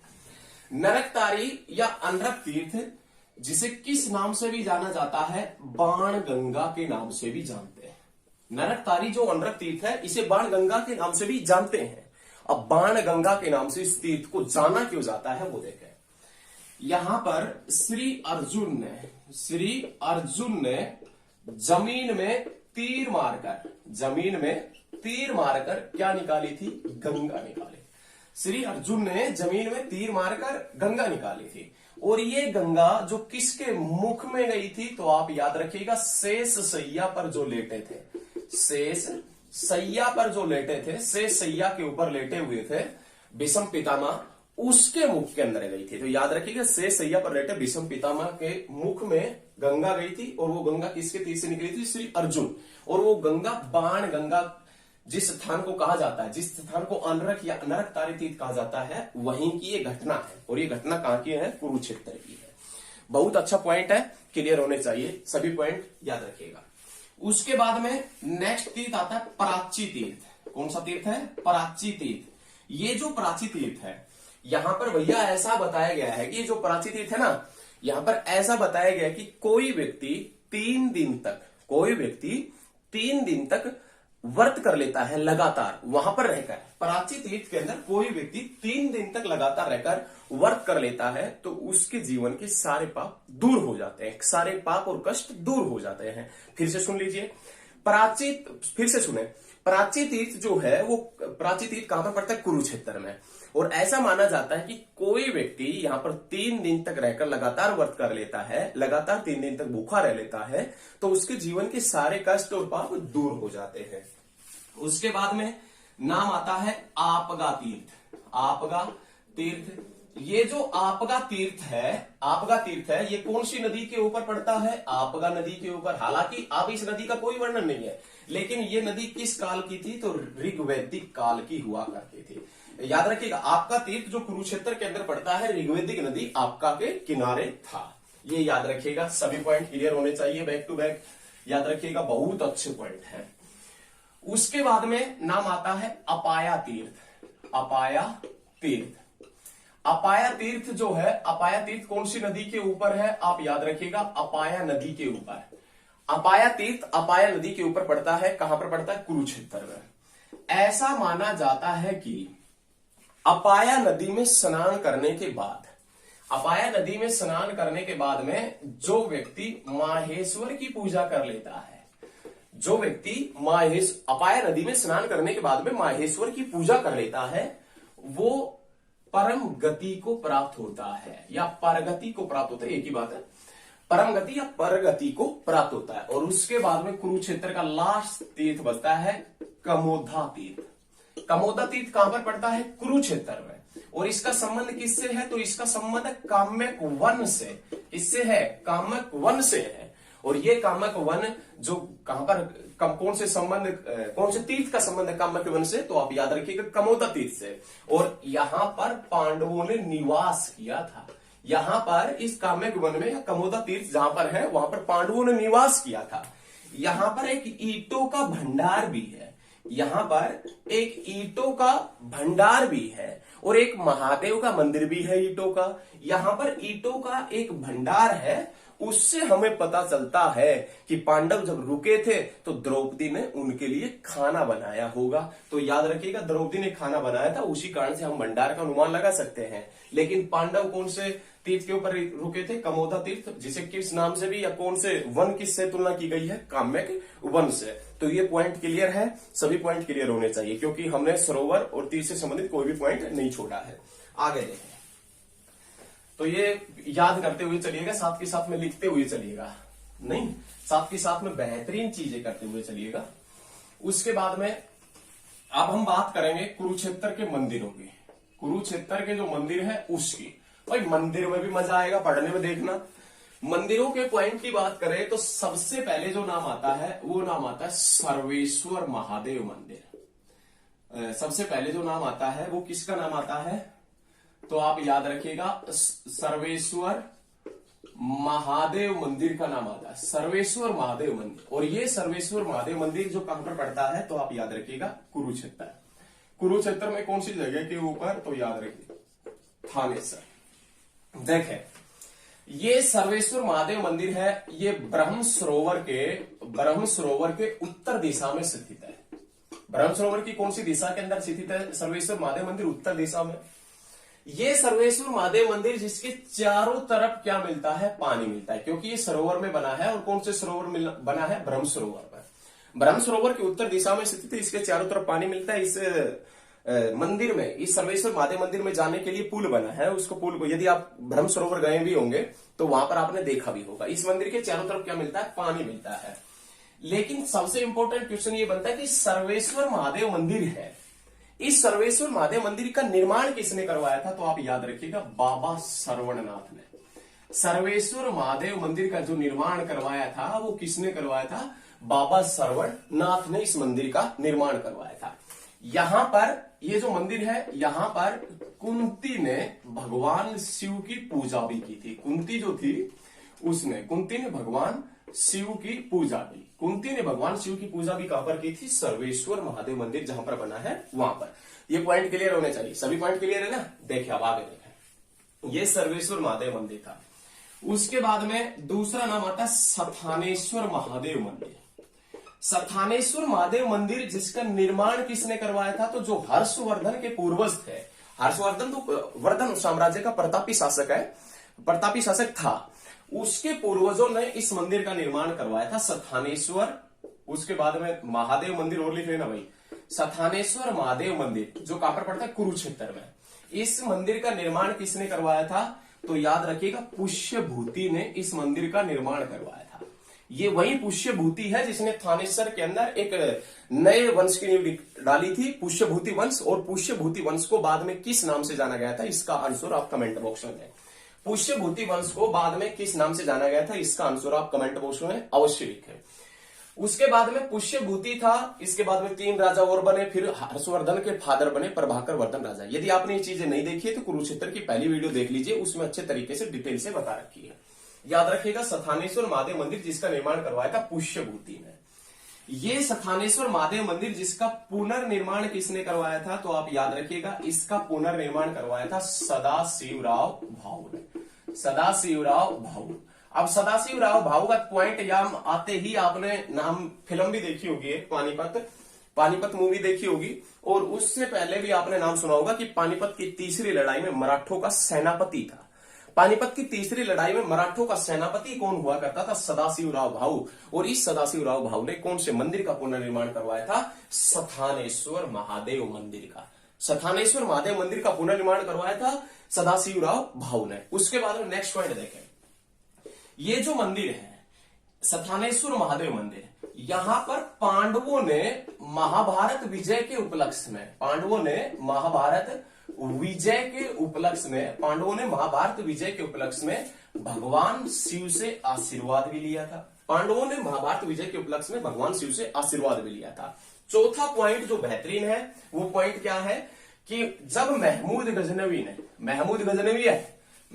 गजनवी कभी महात्मा गांधी समझना नहीं है, नहीं, मोहम्मद गोरी भी बनता है, महादेव गोविंद रानाडे भी बनता है, लेकिन उन सभी का पॉइंट हम क्लियर कर देंगे आपको बहुत जल्द। इससे आपको महमूद गजनवी समझना है, ना कि महात्मा गांधी। महमूद गजनवी के पॉइंट की यदि बात की जाए तो महमूद गजनवी ने जब थानेसर के ऊपर आक्रमण किया था, महमूद गजनवी ने जब थानेसर के ऊपर आक्रमण किया था, याद रखिएगा बहुत अच्छा पॉइंट है, जब थानेसर के ऊपर आक्रमण किया था तो सथानेश्वर महादेव की जो मूर्ति थी उस मूर्ति को चुरा ले गया था और आगे जाकर कहीं चौराहे पर रख दिया था। उसके बाद में यह मंदिर कौन सी शैली से बना है, तो आप याद रखिएगा क्षेत्रीय शैली से बना है। या इसकी वास्तुकला कैसी है, तो इसकी वास्तुकला क्षेत्रीय शैली जैसी है। तो ये आपने याद रखना है। सथानेश्वर महादेव मंदिर के तुरंत सारे पॉइंट नोट कीजिएगा ये। और यदि पॉइंट क्लियर नहीं होते ना साथ के साथ में, तो वीडियो को आप बैक करके देख लीजिए। नहीं, साथ के साथ में थोड़ा सा लिखने में आपको यदि कठिनाई हो तो वीडियो को आप बैक करके अवश्य देखें, बैक करके देख लें। और यदि आप लिखना नहीं चाहते तो वीडियो को 2-3 बार देख लें। आशा करते हैं कि ऊपर वाले की दया से आपको सब कुछ याद हो जाएगा। देखें नेक्स्ट पॉइंट देखें। उसके बाद में नाम आता है लक्ष्मी नारायण मंदिर। लक्ष्मी नारायण मंदिर है। ये मंदिर कहां पर पड़ता है, तो भैया कुरुक्षेत्र के अंदर, क्योंकि हम बात ही कुरुक्षेत्र की कर रहे हैं। लक्ष्मी नारायण मंदिर है, इसका निर्माण किसने करवाया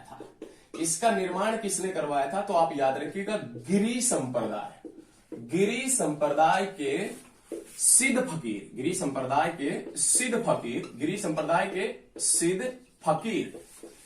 संत शिवगिरी महाराज ने करवाया था। संत शिवगिरी महाराज ने करवाया था।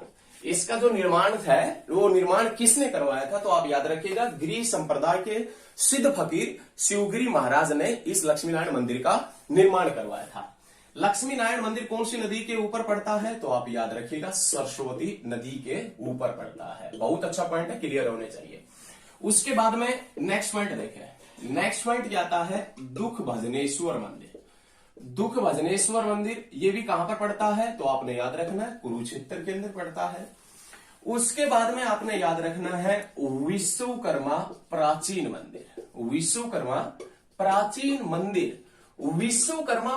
मंदिर है। ये मंदिर कुरुक्षेत्र में पड़ता है, लेकिन विश्वकर्मा प्राचीन मंदिर का वर्णन कौन सी पुस्तक में मिलता है, तो विश्वकर्मा प्राचीन मंदिर का वर्णन जो है वो हर्ष चरित्र में मिलता है। किसमें मिलता है, हर्ष चरित्र में मिलता है, या हर्ष चरित्र भी लिखा होता है कहीं पर, तो हर्ष चरित्र या हर्ष चरित्र में मिलता है।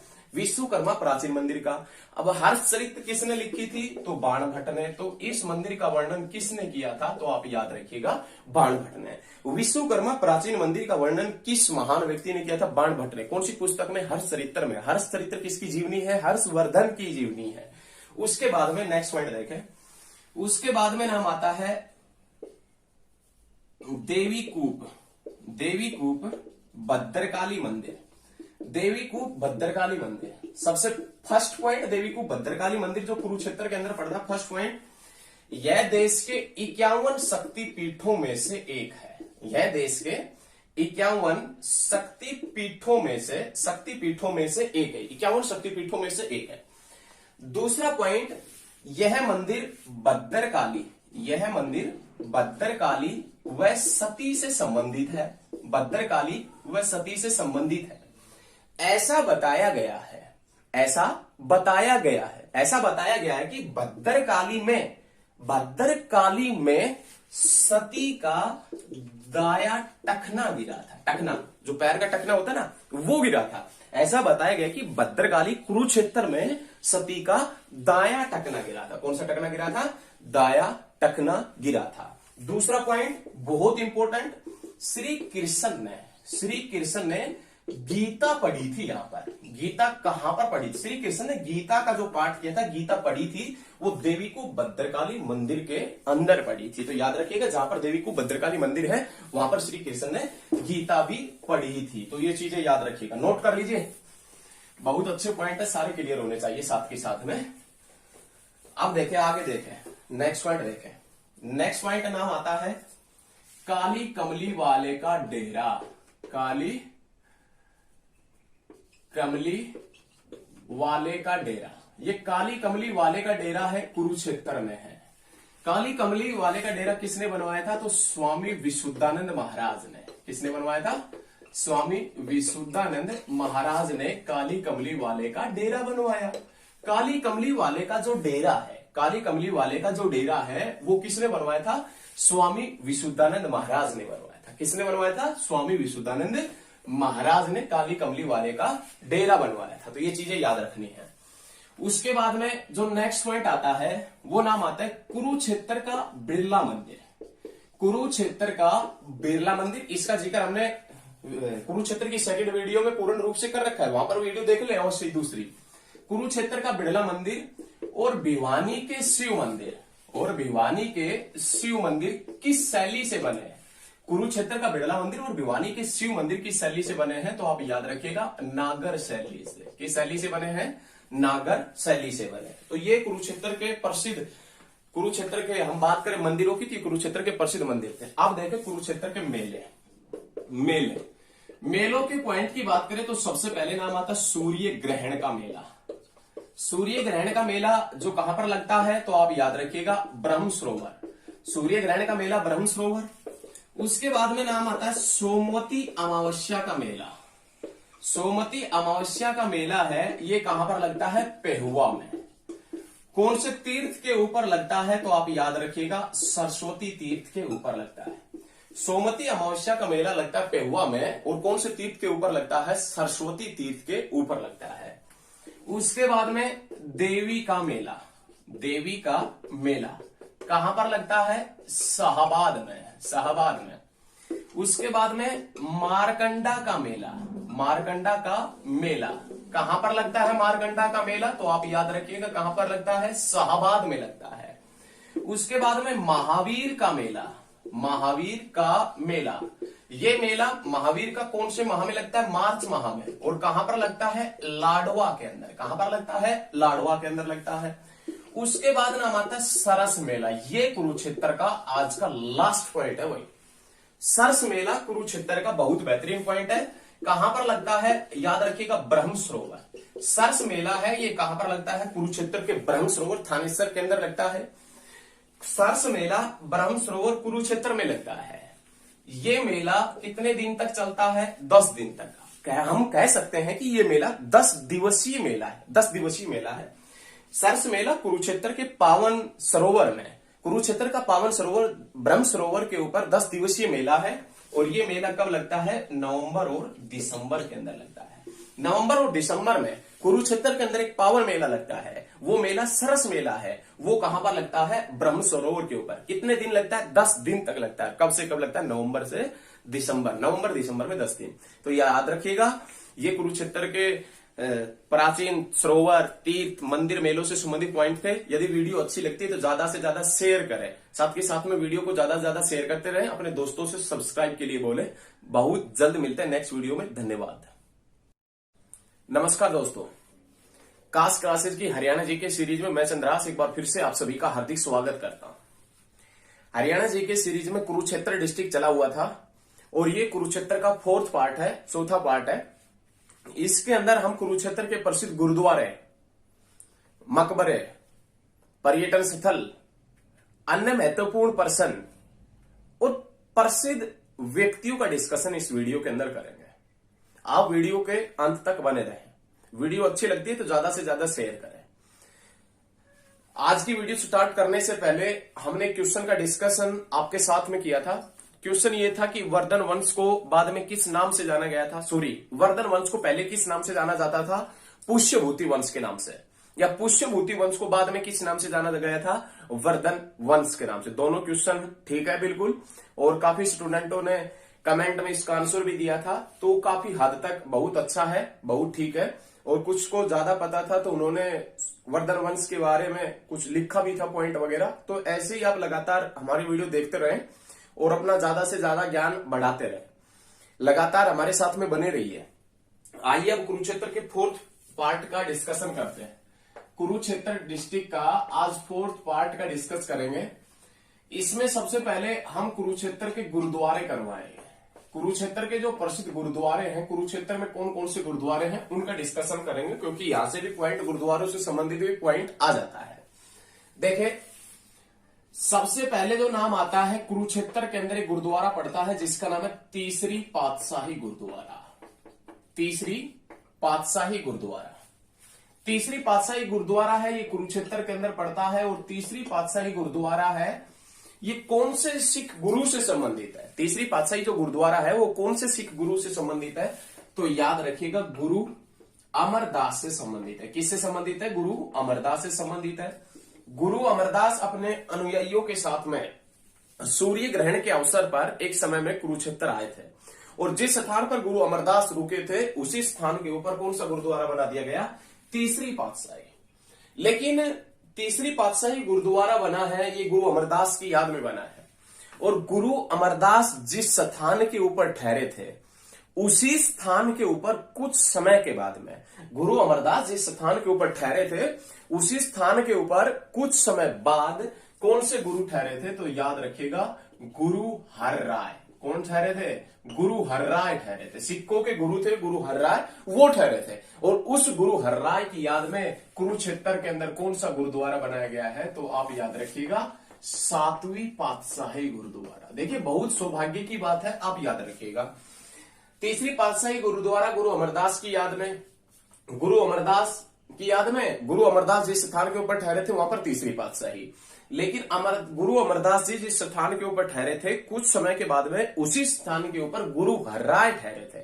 और उस गुरु हरराय की याद में कौन सा गुरुद्वारा बनाया गया है? 7वीं पातशाही गुरुद्वारा बनाया गया है। ये गुरु हरराय है, किसी एक गरीब व्यक्ति ने निमंत्रण दिया था गुरु हरराय को, उसके निमंत्रण के ऊपर ये कुरुक्षेत्र के अंदर आए थे। और जिस स्थान के ऊपर ठहरे थे वहीं पर गुरु अमरदास ठहरे थे कुछ समय पहले। उसके बाद में गुरु हरराय ठहरे। गुरु अमरदास की याद में तीसरी पातशाही, गुरु हरराय की याद में 7वीं पातशाही। दोनों पॉइंट आपको क्लियर होने चाहिए। उसके बाद में नाम आता है छठी पातशाही। छठी पातशाही गुरुद्वारे के पॉइंट की बात करें, छठी पातशाही गुरुद्वारा, ये जो छठी पातशाही गुरुद्वारा है ये किसकी याद में बना है? तो आप याद रखिएगा, गुरु हरगोविंद की याद में। किसकी याद में बना है? गुरु हरगोविंद की याद में ये गुरुद्वारा बनाया गया है। गुरु हरगोविंद की याद में कौन सा गुरुद्वारा बना है? छठी पातशाही। कहां पर पड़ता है? कुरुक्षेत्र में। उसके बाद में नाम आता है 9वीं पातशाही। कौन सा गुरुद्वारा?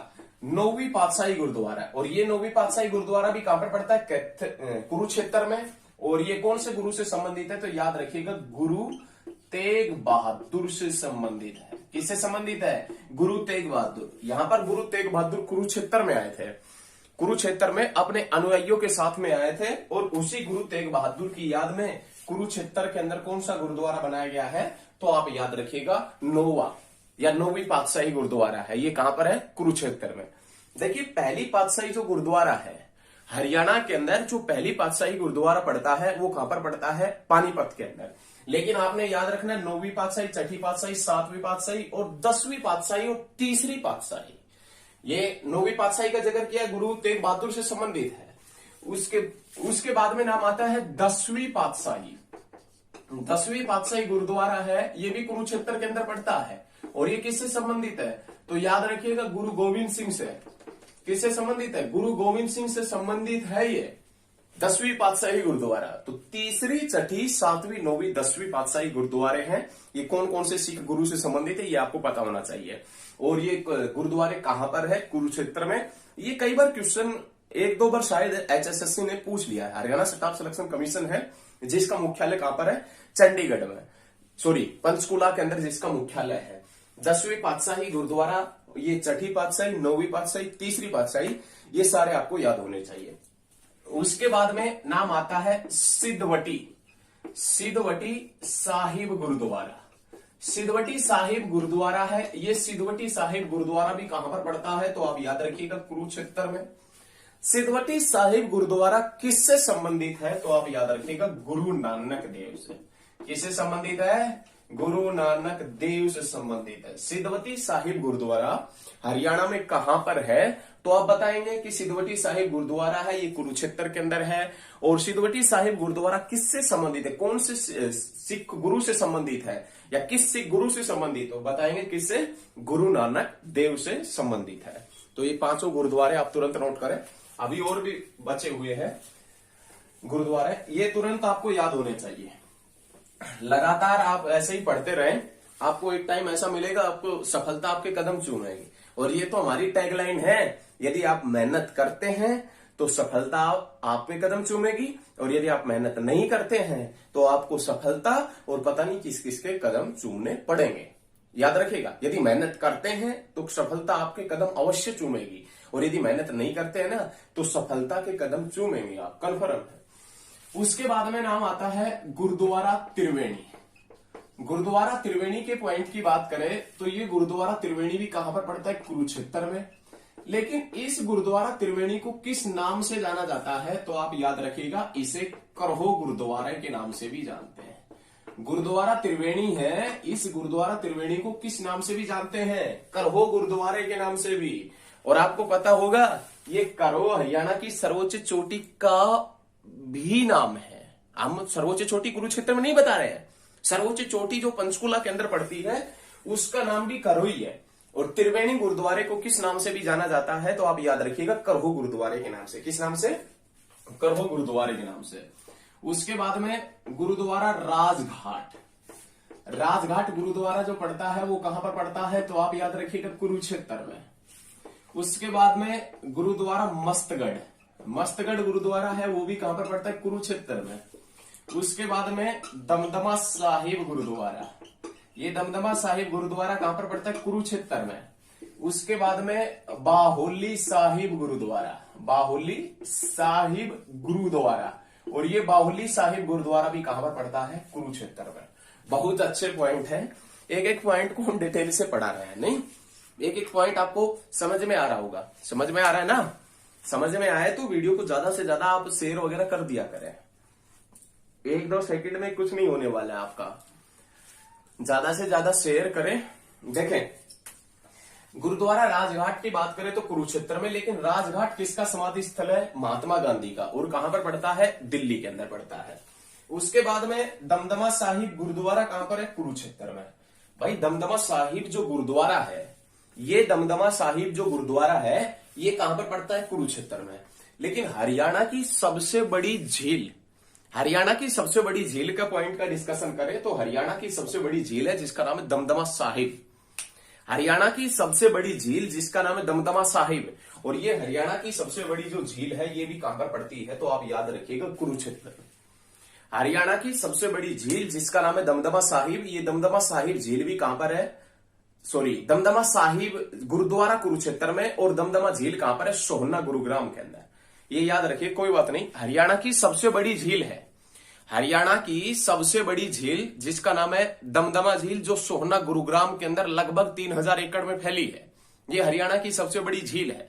लेकिन आपसे ये पूछे कि दमदमा साहिब गुरुद्वारा कहां पर है, तो कुरुक्षेत्र में। दोनों पॉइंट आपको क्लियर होने चाहिए, नहीं? दोनों पॉइंट क्लियर करते हुए चलिएगा। उसके बाद में बाहोली साहिब गुरुद्वारा।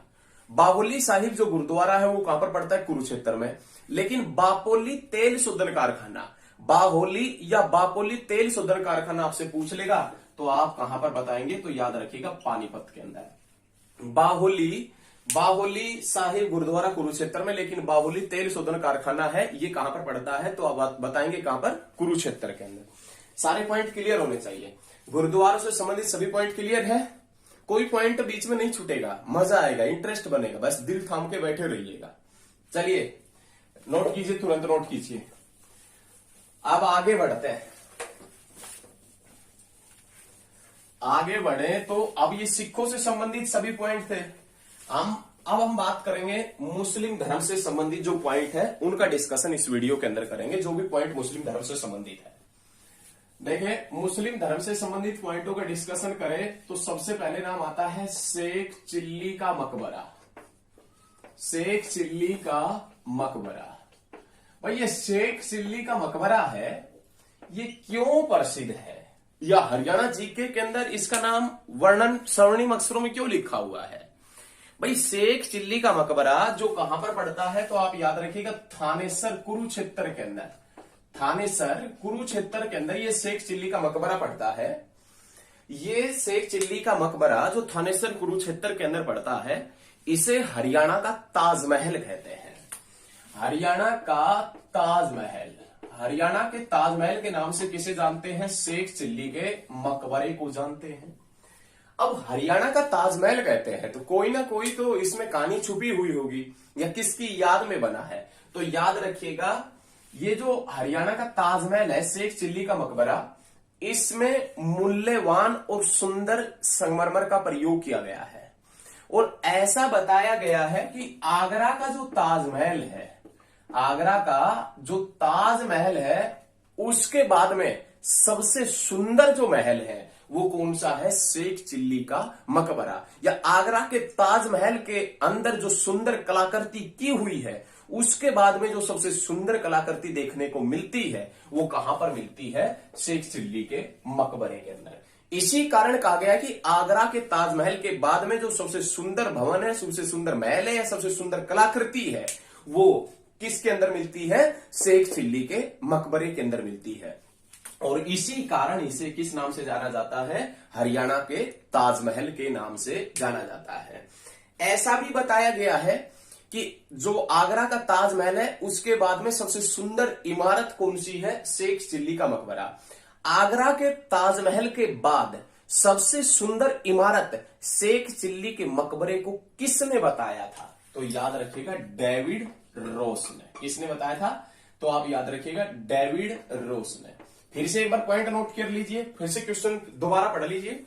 आगरा के ताजमहल के बाद में सबसे सुंदर कलाकृति या सबसे सुंदर इमारत शेख चिल्ली के मकबरे को किसने बताया था? तो डेविड रोस ने बताया था। ये शेख चिल्ली कौन थे, या इनके बारे में हम जल्दी पढ़ने जा रहे हैं। ऐसा बताया गया है कि शेख चिल्ली एक महान और सम्मानित सूफी संत थे। महान और सम्मानित सूफी संत हुआ करते थे। और ये महान और सम्मानित सूफी संत किसके शासनकाल के दौरान हुआ करते थे? शाहजहां के शासनकाल के दौरान हुआ करते थे। शाहजहां का एक पुत्र था जिसका नाम था दारा शिकोह। दारा शिकोह शाहजहां का एक पुत्र हुआ करता था।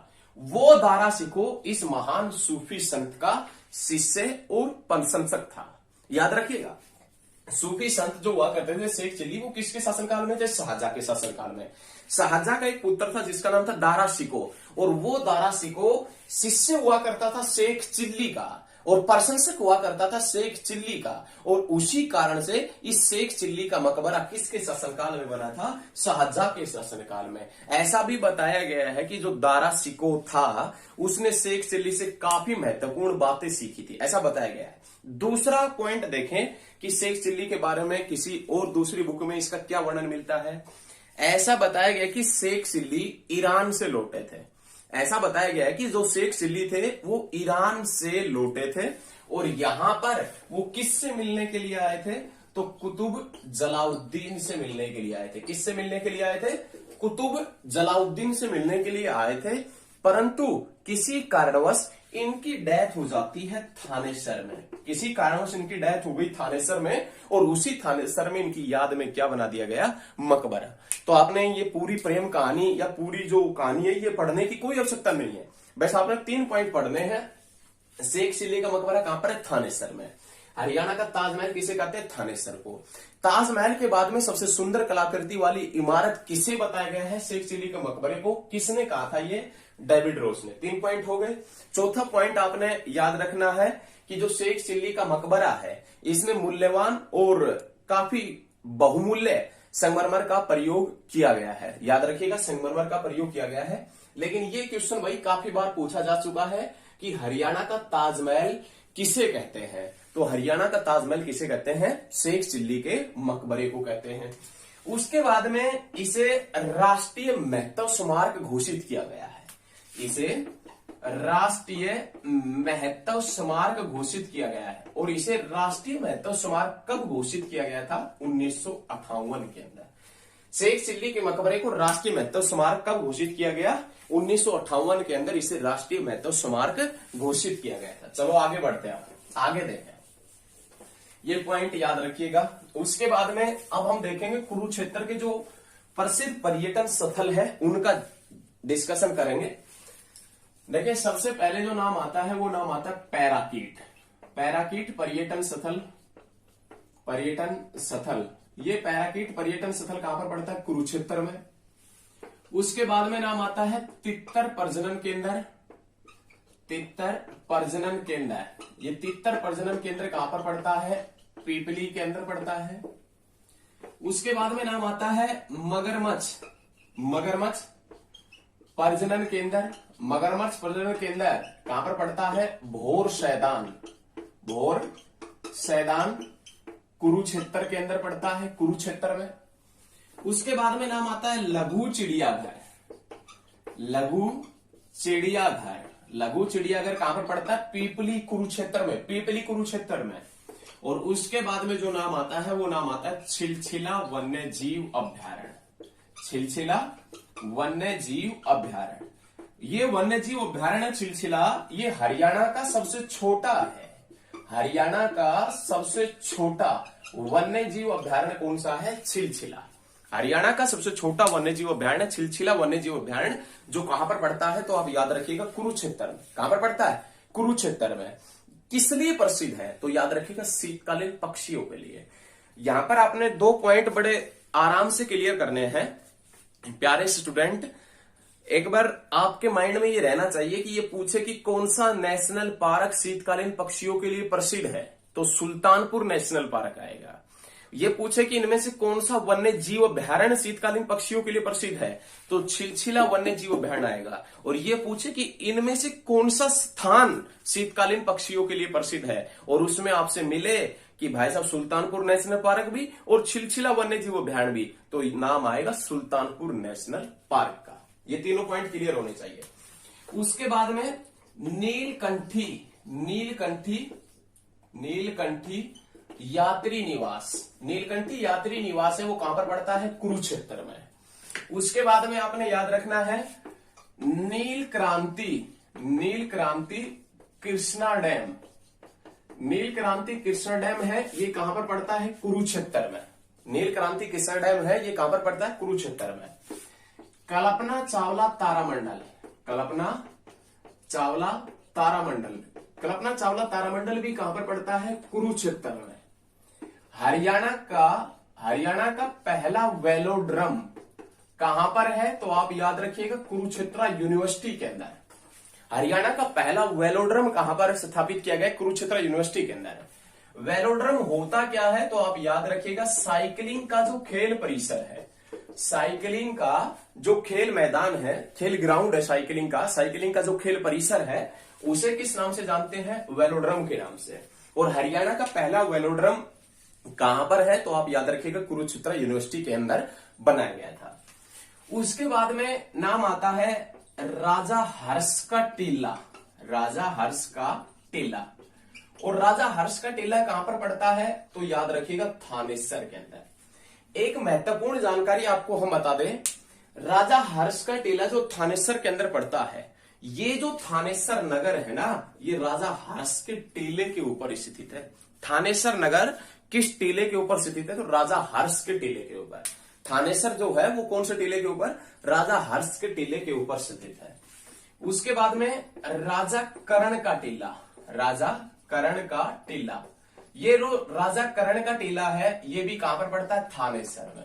और राजा कर्ण का टीला है, इसका एक सर्च अभियान चला था, इसका खुदाई का कार्य चला था। और खुदाई का कार्य किसने किया था? कुरुक्षेत्र यूनिवर्सिटी ने। राजा कर्ण का जो टीला है थानेसर कुरुक्षेत्र में, इसका खुदाई का कार्य हुआ। और खुदाई का कार्य की जो जिम्मेदारी ली थी वो कुरुक्षेत्र यूनिवर्सिटी ने ली थी। और खुदाई का कार्य कब से कब तक चला था तो आप याद रखिएगा, 1973 से लेकर 1995 तक। 1973 से 1995 तक राजा कर्ण के टीले की खुदाई का कार्य चला। और किसके नेतृत्व में, या कौन सी यूनिवर्सिटी के नेतृत्व में? कुरुक्षेत्र यूनिवर्सिटी के नेतृत्व में। सभी point back to back clear होने चाहिए, सभी पॉइंट क्लियर होने चाहिए साथ के साथ में। तो ये सभी पॉइंट आपको याद रखना है, सारे पॉइंटों को तुरंत नोट करते हुए चलिएगा। चलो आगे बढ़ते हैं। आप ये पॉइंट सभी तुरंत नोट करें, और यदि नोट नहीं किया तो वीडियो को बैक करके देख लें। यदि ये पॉइंट नोट नहीं किया है जो हमने साफ किए हैं तो वीडियो को आप बैक करके अवश्य देखें। बैक करेंगे तो सब कुछ मिल जाएगा, बैक करके अवश्य देख लें। और वीडियो आपको अच्छी लग रही है ना तो साथ के साथ में लाइक, कमेंट और शेयर अवश्य करते रहें। देखिए, वक्त रहते सुधर जाइए, वक्त रहते पढ़ लीजिए, आपको बहुत जल्द सफलता मिलेगी। ऐसा नहीं है कि आप बस, आपका जिंदगी बस कांग्रेचुलेशन में निकल जाए, दूसरों को बस कांग्रेचुलेशन कहते रहे। किसी का टेस्ट क्लियर हो गया, हरियाणा के अंदर नौकरी लग गया, जैसे जेई लग गए, क्लर्क लग गए, और हरियाणा पुलिस में लग गए, और ग्रुप डी में लग गए, HCS वगैरह भी निकाल दिया, आपके दोस्तों ने भी निकाला होगा, एक दो ने। तो ऐसा नहीं है कि बस उनको आप कांग्रेचुलेशन कहते रहे और आपकी जिंदगी ऐसे निकल जाए। आपको भी आपको ऐसा महसूस होना चाहिए कि दुनिया हमसे कांग्रेचुलेशन कहे। आपको एक जुनून होना चाहिए आपके अंदर नौकरी लगने का, और नौकरी लगने का जुनून तभी बनेगा तब आप पढ़ेंगे।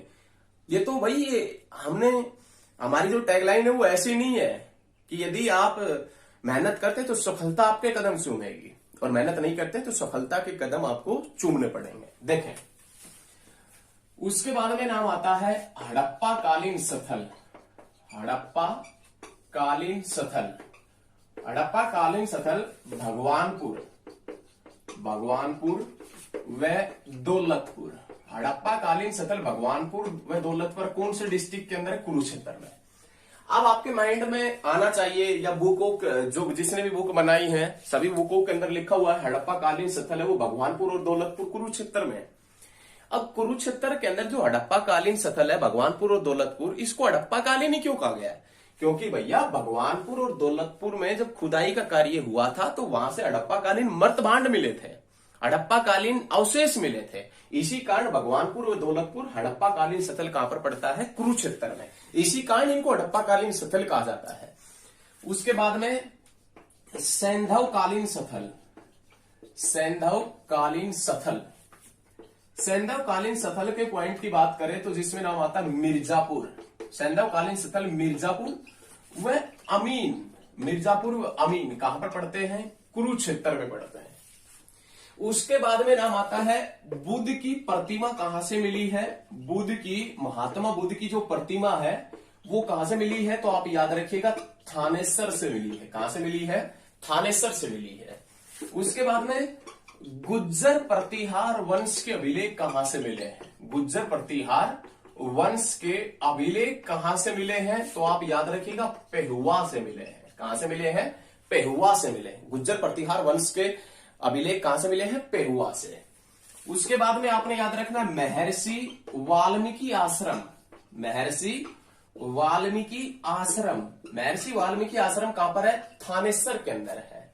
उसके बाद में डेरा बाबा नगन बालकनाथ का, डेरा बाबा नगन बालकनाथ का कहां पर पड़ता है? तो आप याद रखिएगा थानेसर में पड़ता है। लेकिन इसके बाद में जो सबसे इंपॉर्टेंट पॉइंट है वो आपने याद रखना है। एक देश पड़ता है और उस देश का नाम क्या है? तो आप याद रखिएगा लाओस। लाओस देश। और लाओस देश के एक राजा ने हरियाणा के कौन से नगर की प्रतिभा का सम्मान किया है, या हरियाणा के कौन से नगर का वर्णन अपने अभिलेख में किया है? फिर से सुन लीजिए। एक देश पड़ता है लाओस, वहां के राजा थे जिसका नाम था देवंका। लाओस देश के राजा देवंका ने हरियाणा के कौन से नगर का अपने अभिलेख में बखान किया है या अपने अभिलेख में वर्णन किया है? तो आप याद रखिएगा लाओस देश के राजा ने कुरुक्षेत्र का बखान किया है। कौन से डिस्ट्रिक्ट का? कुरुक्षेत्र, या कुरुक्षेत्र की जगह कौन सा मिल सकता है आपको? थानेसर भी मिल सकता है। उसके बाद में ये पॉइंट आप साथ के साथ में नोट करते हुए चलिएगा। महर्षि वाल्मीकि आश्रम थानेसर में, डेरा नगन बालकनाथ का जो डेरा है बाबा बालकनाथ का, वो कहां पर है? थानेसर में। लाओस देश के राजा देवंका ने हरियाणा के कौन से नगर का बखान किया है? तो थानेसर कुरुक्षेत्र का। ये पॉइंट नोट कर लीजिए, साथ के साथ में नोट करते हुए चलिएगा। उसके बाद में नेक्स्ट पॉइंट देखें। नेक्स्ट जो पॉइंट है उसमें नाम आता है किसका? तो वो देख लें एक बार, किसका नाम आता है। उसके बाद में नाम आता है महर्षि वाल्मीकि आश्रम, हम बता चुके हैं पेहुआ के थानेसर के अंदर पड़ता है। लेकिन आपसे ये पूछे ययाति ऋषि, ययाति ऋषि वशिष्ठ और ऋषि विश्वामित्र, विश्वामित्र ऋषि, ययाति वशिष्ठ और विश्वामित्र ऋषि का संबंध है, ये कहां से है? पेहुआ से। आपसे ये पूछे विश्वामित्र ऋषि का टीला कहां पर है? विश्वामित्र ऋषि का जो टीला पड़ता है वो भी कहां पर पड़ता है? तो आप याद रखिएगा पेहुआ के अंदर, कुरुक्षेत्र के अंदर पड़ता है। उसके बाद में आपसे पूछेगा कि दधीचि ऋषि का संबंध कहां से है? दधीचि ऋषि का संबंध कहां से है? तो आप याद रखिएगा कुरुक्षेत्र से।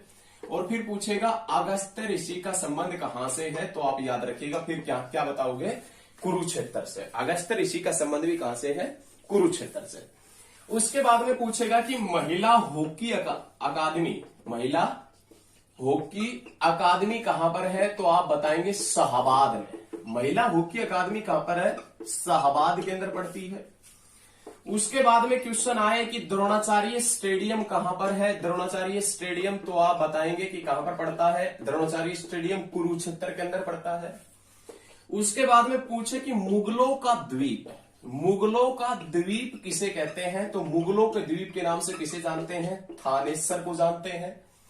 उसके बाद में क्वेश्चन ये पूछेगा हरियाणा में आर्यों का, हरियाणा में आर्यों का प्रमुख केंद्र, हरियाणा में आर्यों का प्रमुख केंद्र कौन सा था? तो आप याद रखिएगा कुरुक्षेत्र। ये हरियाणा में आर्यों का प्रमुख केंद्र रहा है। कौन सा? कुरुक्षेत्र। उसके बाद में हरियाणा की गया नगरी के नाम से किसे जानते हैं? हरियाणा की गया नगरी के नाम से किसे जानते हैं? पेहुआ को। हरियाणा की गया नगरी के नाम से किसे जानते हैं? पेहुआ को। हरियाणा में सर्वाधिक मात्रा में शकरकंद व आलू कहां पर होते हैं? तो आप याद रखिएगा कहां पर? कुरुक्षेत्र के अंदर होते हैं। उसके बाद में आरएसएस का पहला स्कूल, आरएसएस का पहला स्कूल हरियाणा में कहां पर खोला गया? तो आप याद रखिएगा कुरुक्षेत्र में। किस नाम से खोला गया? Geeta senior school, Geeta senior school. और इसके प्रथम हेडमास्टर कौन थे?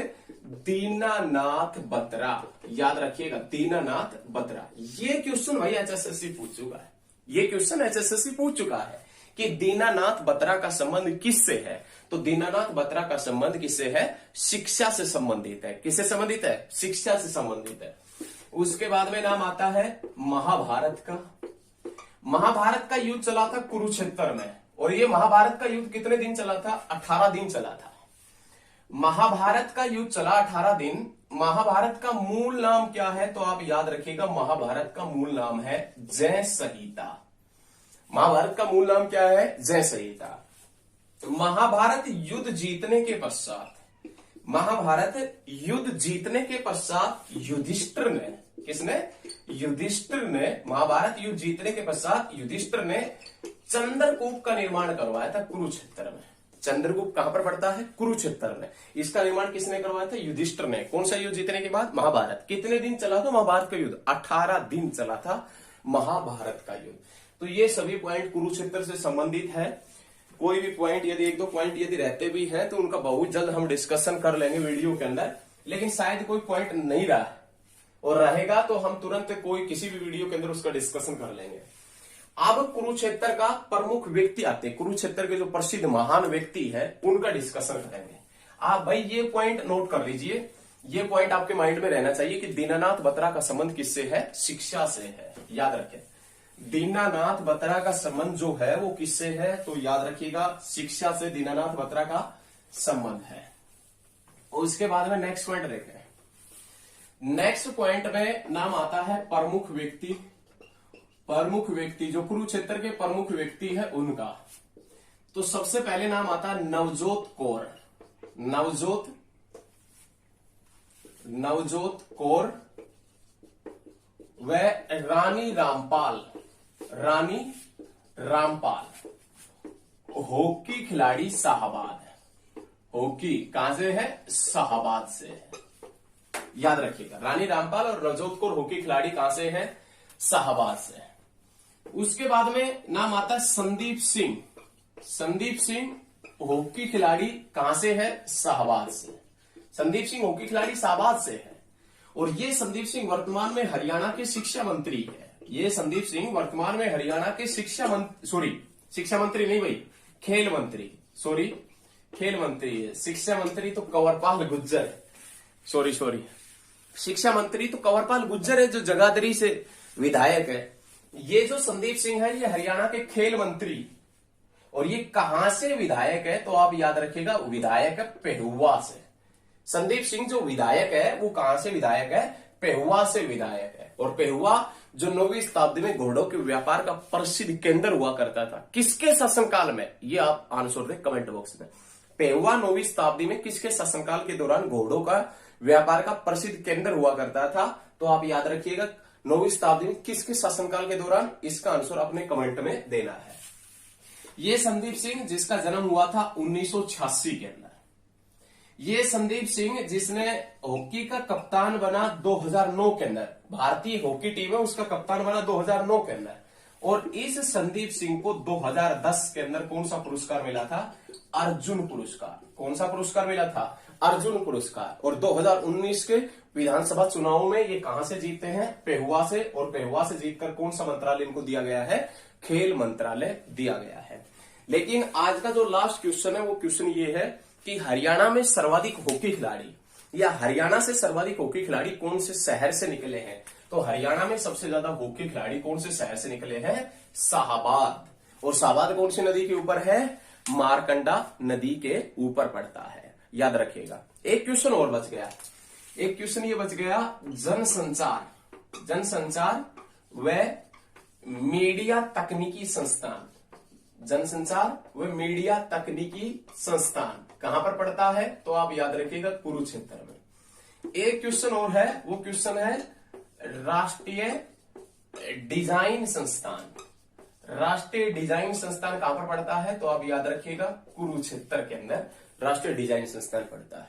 तो ये कुरुक्षेत्र की बहुत महत्वपूर्ण जानकारी थी जो हमने 4 वीडियो के अंदर कवर की है। यदि आपको वीडियो अच्छी लगती है तो ज्यादा से ज्यादा शेयर करें और पीछे वाली वीडियो नहीं देखिए तो उसको भी देख ले, वो भी एग्जाम की दृष्टि से बहुत ज्यादा इंपॉर्टेंट है। आप लगातार मेहनत जारी रखिए, लगातार पढ़िए। एग्जाम आएगा जब दुनिया पढ़ेगी और आप यदि अभी से पढ़ेंगे तब आपको बात बनेगी। तो आज के लिए इतना ही, मिलते हैं बहुत जल्द नेक्स्ट वीडियो में।